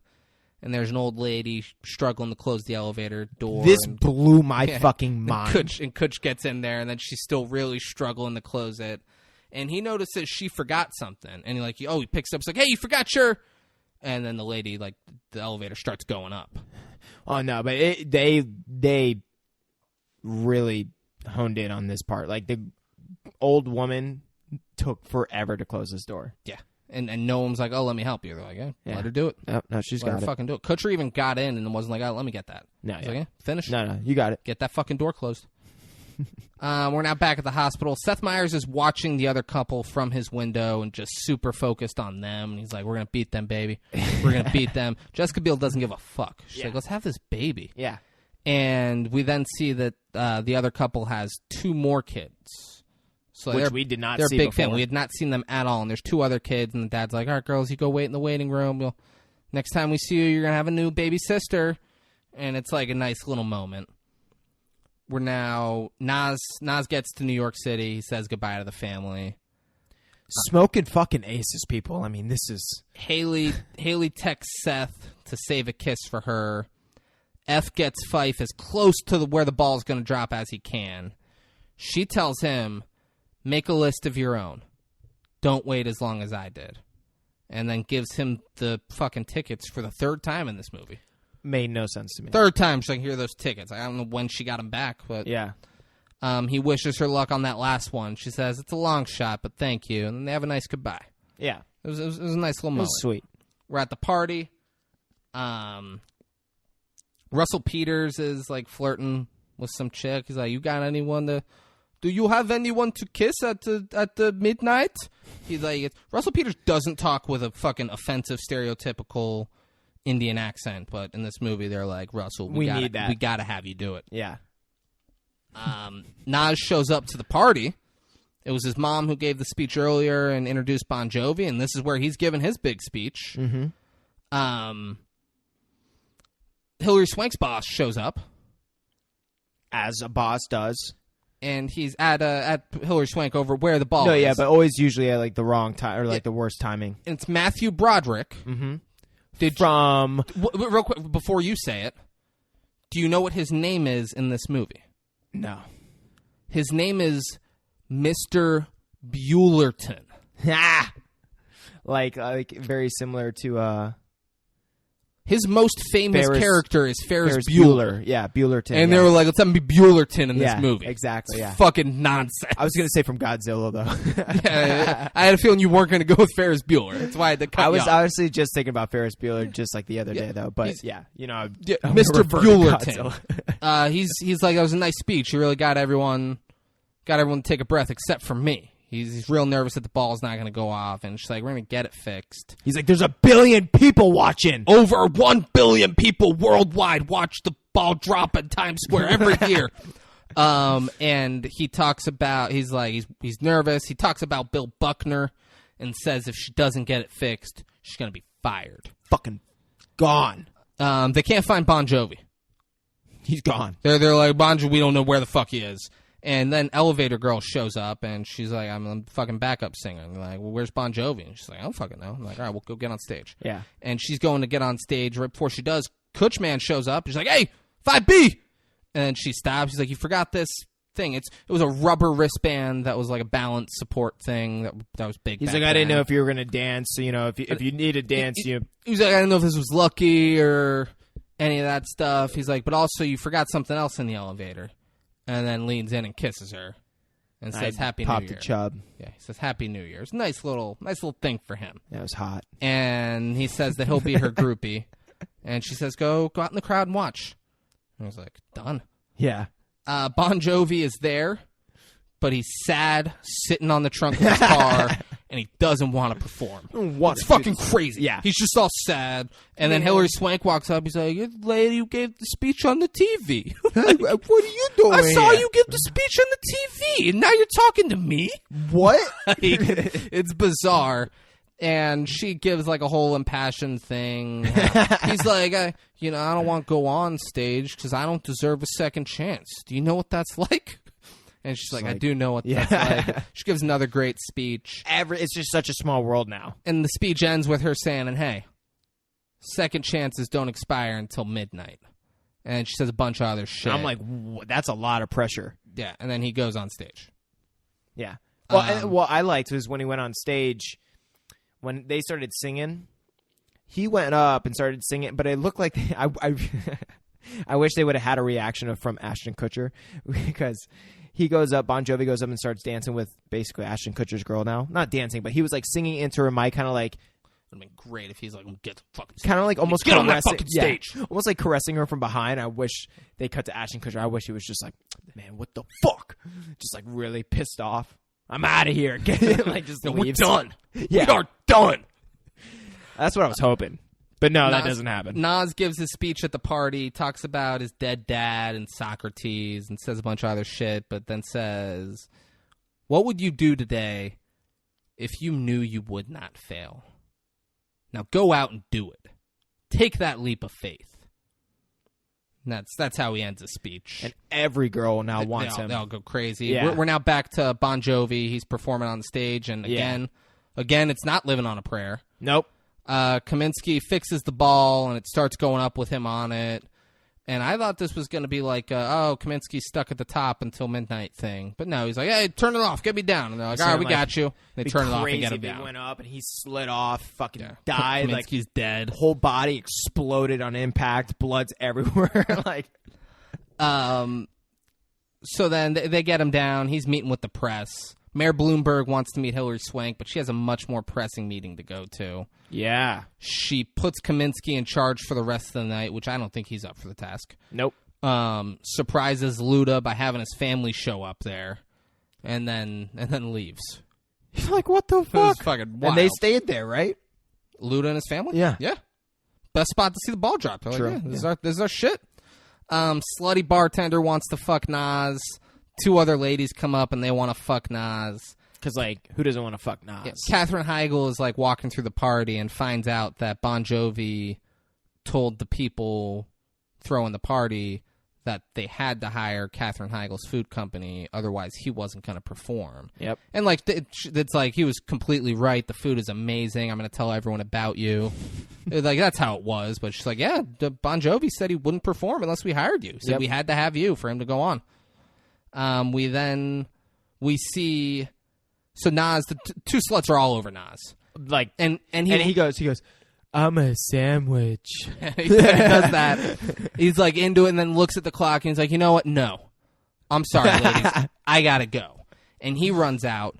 We then see Hilary Swank running out and they're both running and then they meet up and they both look up at a clock, see what time it is, and then run past each other. Yeah. So it's not those 2. We were made to believe it was those 2, but it's not. Who the fuck are they both going to meet? This is crazy. We're at the hospital. Because, you always, at a big moment, you always just need a Debbie Downer right after, Yeah, so this not necessarily. This was a good moment. Yeah. Halle Berry is with Robert De Niro, and he's like, "Go on, get out of here." And she's like, "Just let me die." She's like, "I'm not gonna leave you alone to die." And then we hear, "He's not alone."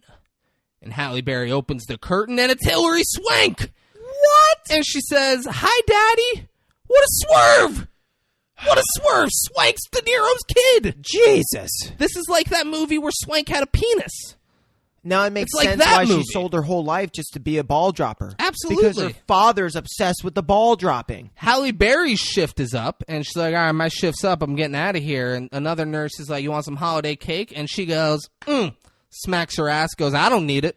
I, once again, popped the chub. Yeah, and Halle Berry isn't fat.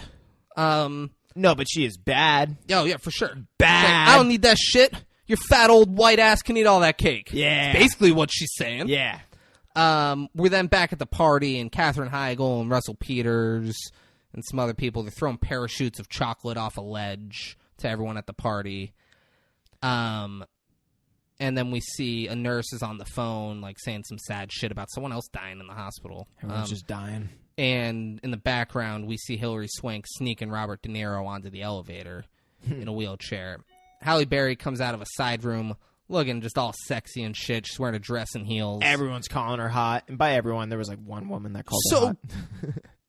We then, another nurse goes and notices that Robert De Niro is missing and calls over Halle Berry. This nurse is Alyssa Milano. Alyssa Milano is in this one. She's like, hey, he's missing from that room. Halle Berry's like, yeah, it's fine. I know he's missing. Don't look for him. Then Alyssa Milano goes, you look hot. And Halle Berry, like, shoots her fuck me eyes. That is all Alyssa Milano did in this movie. There's a lot of, like, little roles. This movie is fucking Sharknado. Yeah. They're like, let's have it be hilarious that this big star is doing this insignificant role in this movie.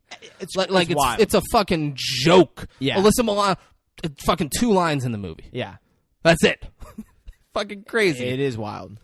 She got raped by Marky Mark in Fear. Dude. Yeah. Like, and now she's doing this? She got raped and Marky Mark hit her. It's hot. Marky Mark's a monster in that movie. Fucked up, dude. It was hot. Oh, it was hot. Yeah, it was hot. There was crack smoking. And, I'm not going to deny it. Fucking and beating women. I'm tired Nothing better. of lying to myself. Nothing better. Right? Braden loves crack. He loves rape, and he loves beating women.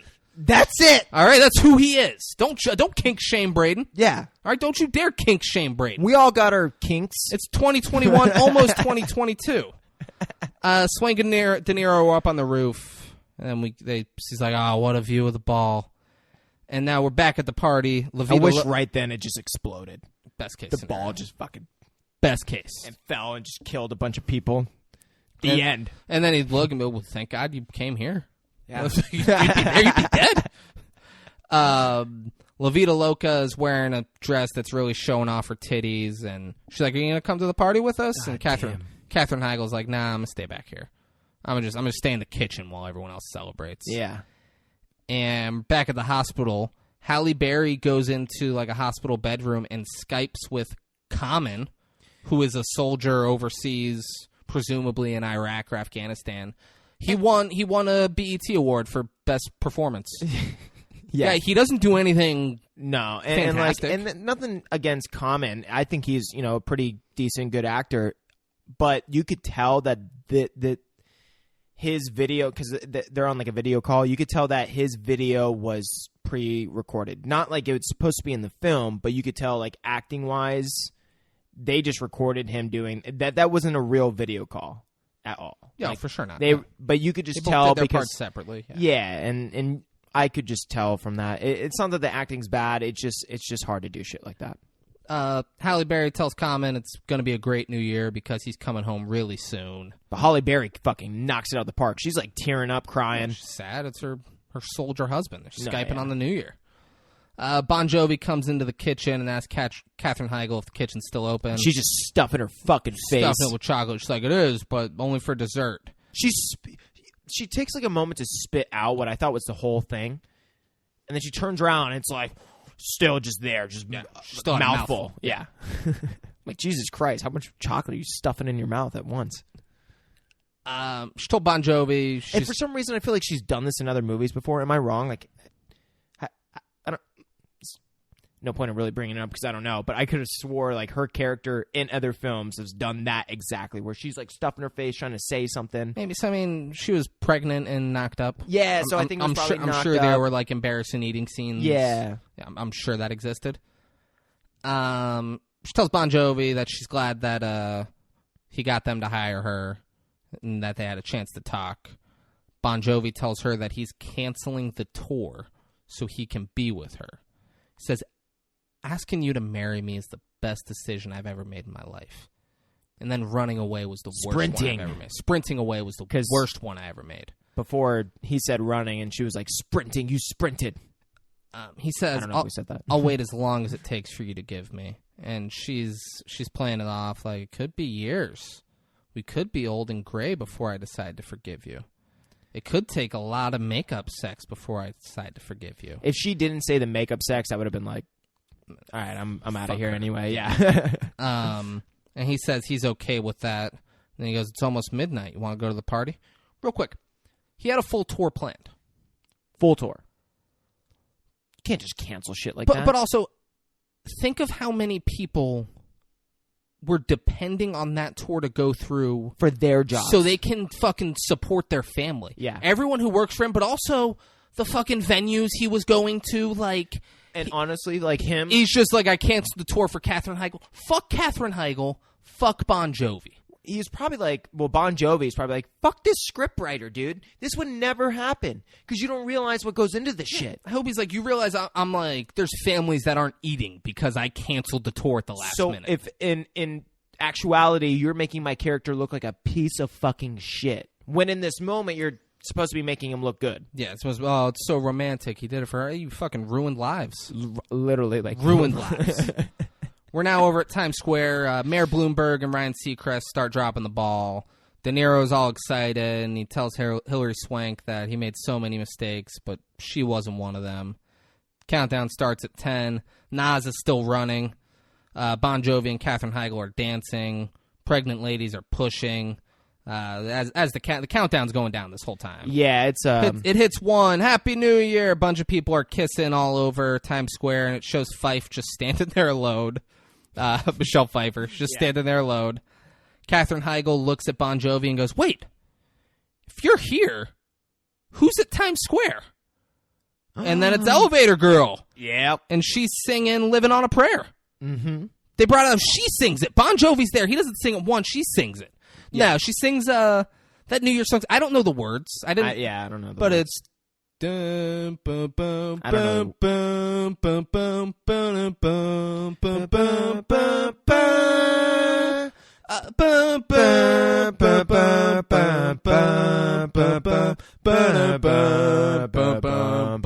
bum. Apparently there's words to the song, and she was singing that song up on the stage, and it seems like she did a good job. Haley finds Seth right before she got Ash there. is just jerking off in the corner. Such good vocals. He's like, oh my God, you're so good. He's painting that fucking cartoon shit. All right. Haley finds Seth. Did I throw you off there? No, you're good. You're good. Didn't throw me off. Did not throw me off even a little bit. Haley finds Seth right before she got there.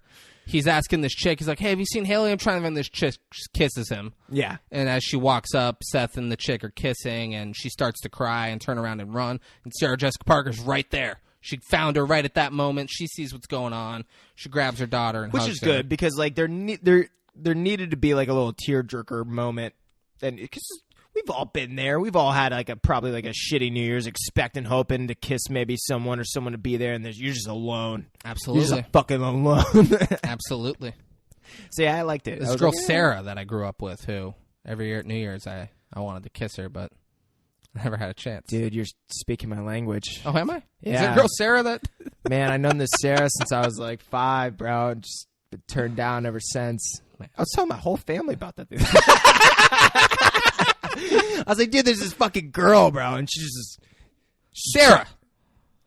If you're listening, I know you are. Come on. come on. Braden's a great guy. And hey, Sarah, Braden, you might be like, oh, Braden kind of sucks, all that stuff. You can't knock my judge of character. please. All right? You got no reason to knock David Breen's judge of character. Yeah. I chose to start a podcast with this guy. We have to spend hours a week together working on this fucking thing.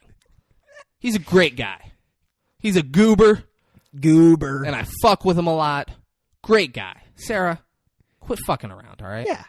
Just quit fucking around and be with the man.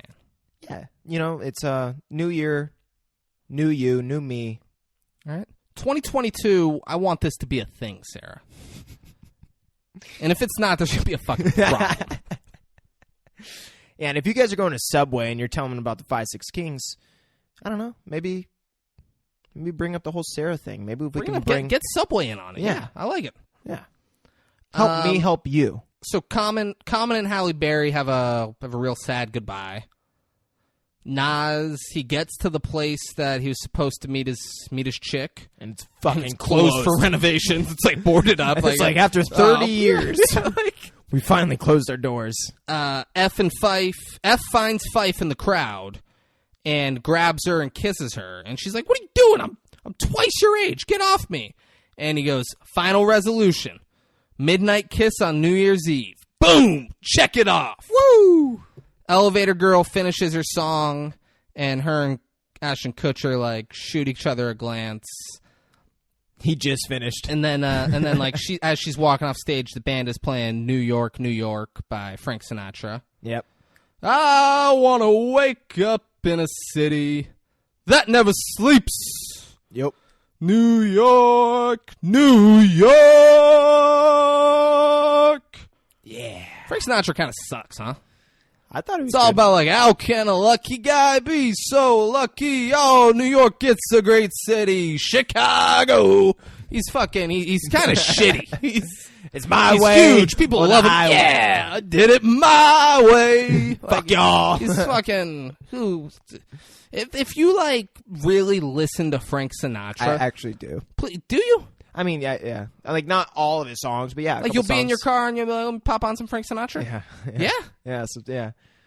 Yeah. You'd be surprised, bro, how much different music I listen to.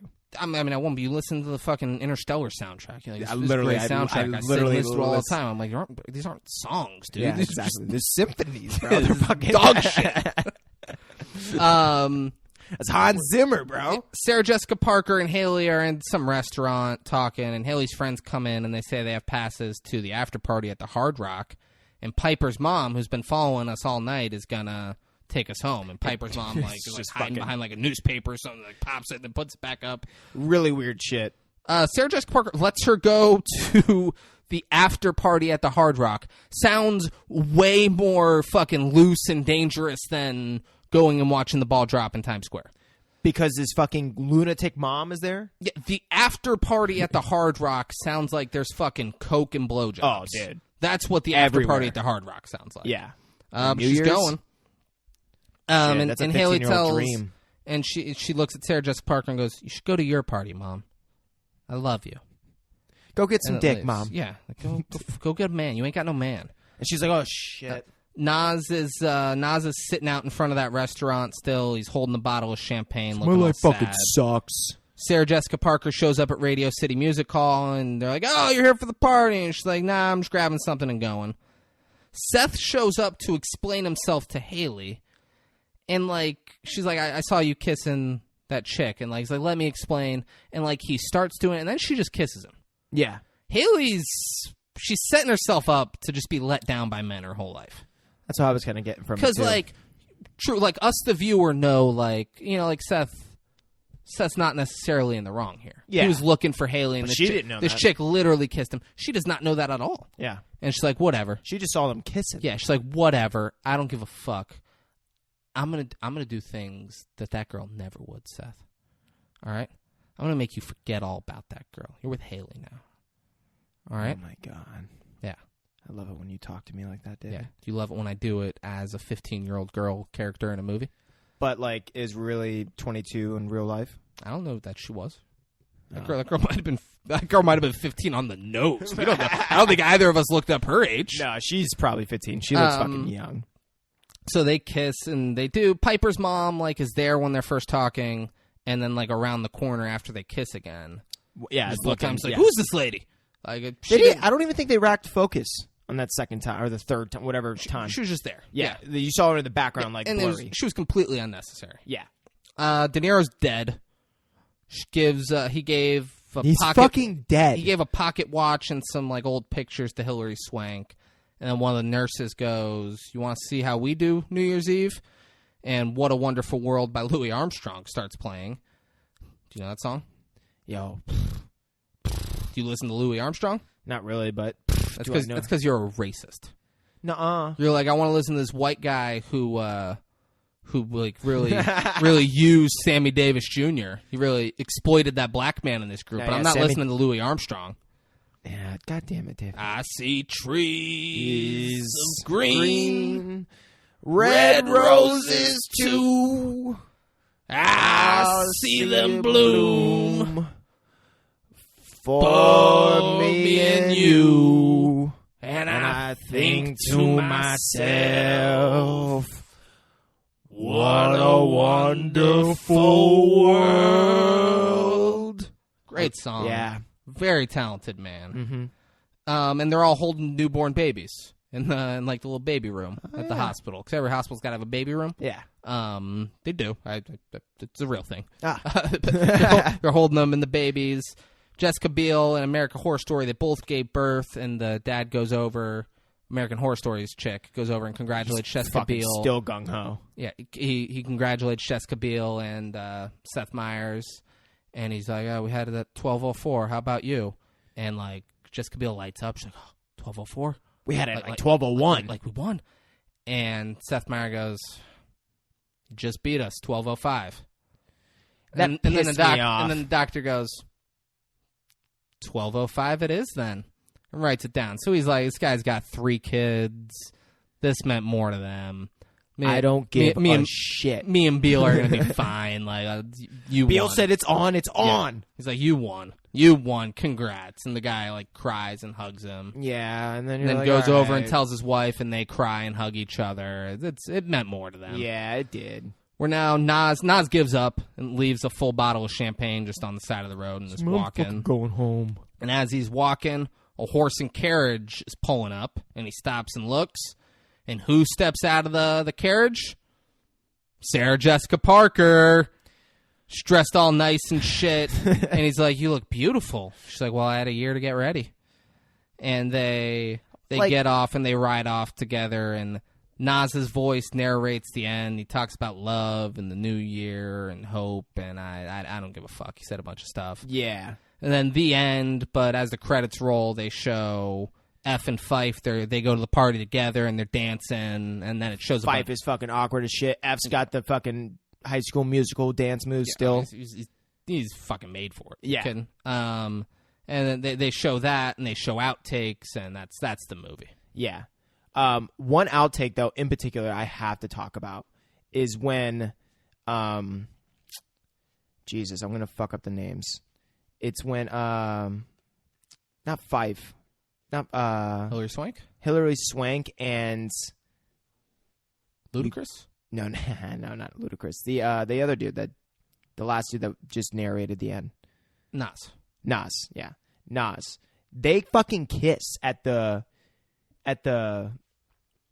clock, the big clock where they were running before and they ran past each other. There's a part where they I didn't know if they were dating or not, but it was like a full long kiss. I mean, it was a fun, like, oh, this will be fun for the fans. We'll do this outtake. Yeah. Because we made this whole movie making people think we were going to end up together.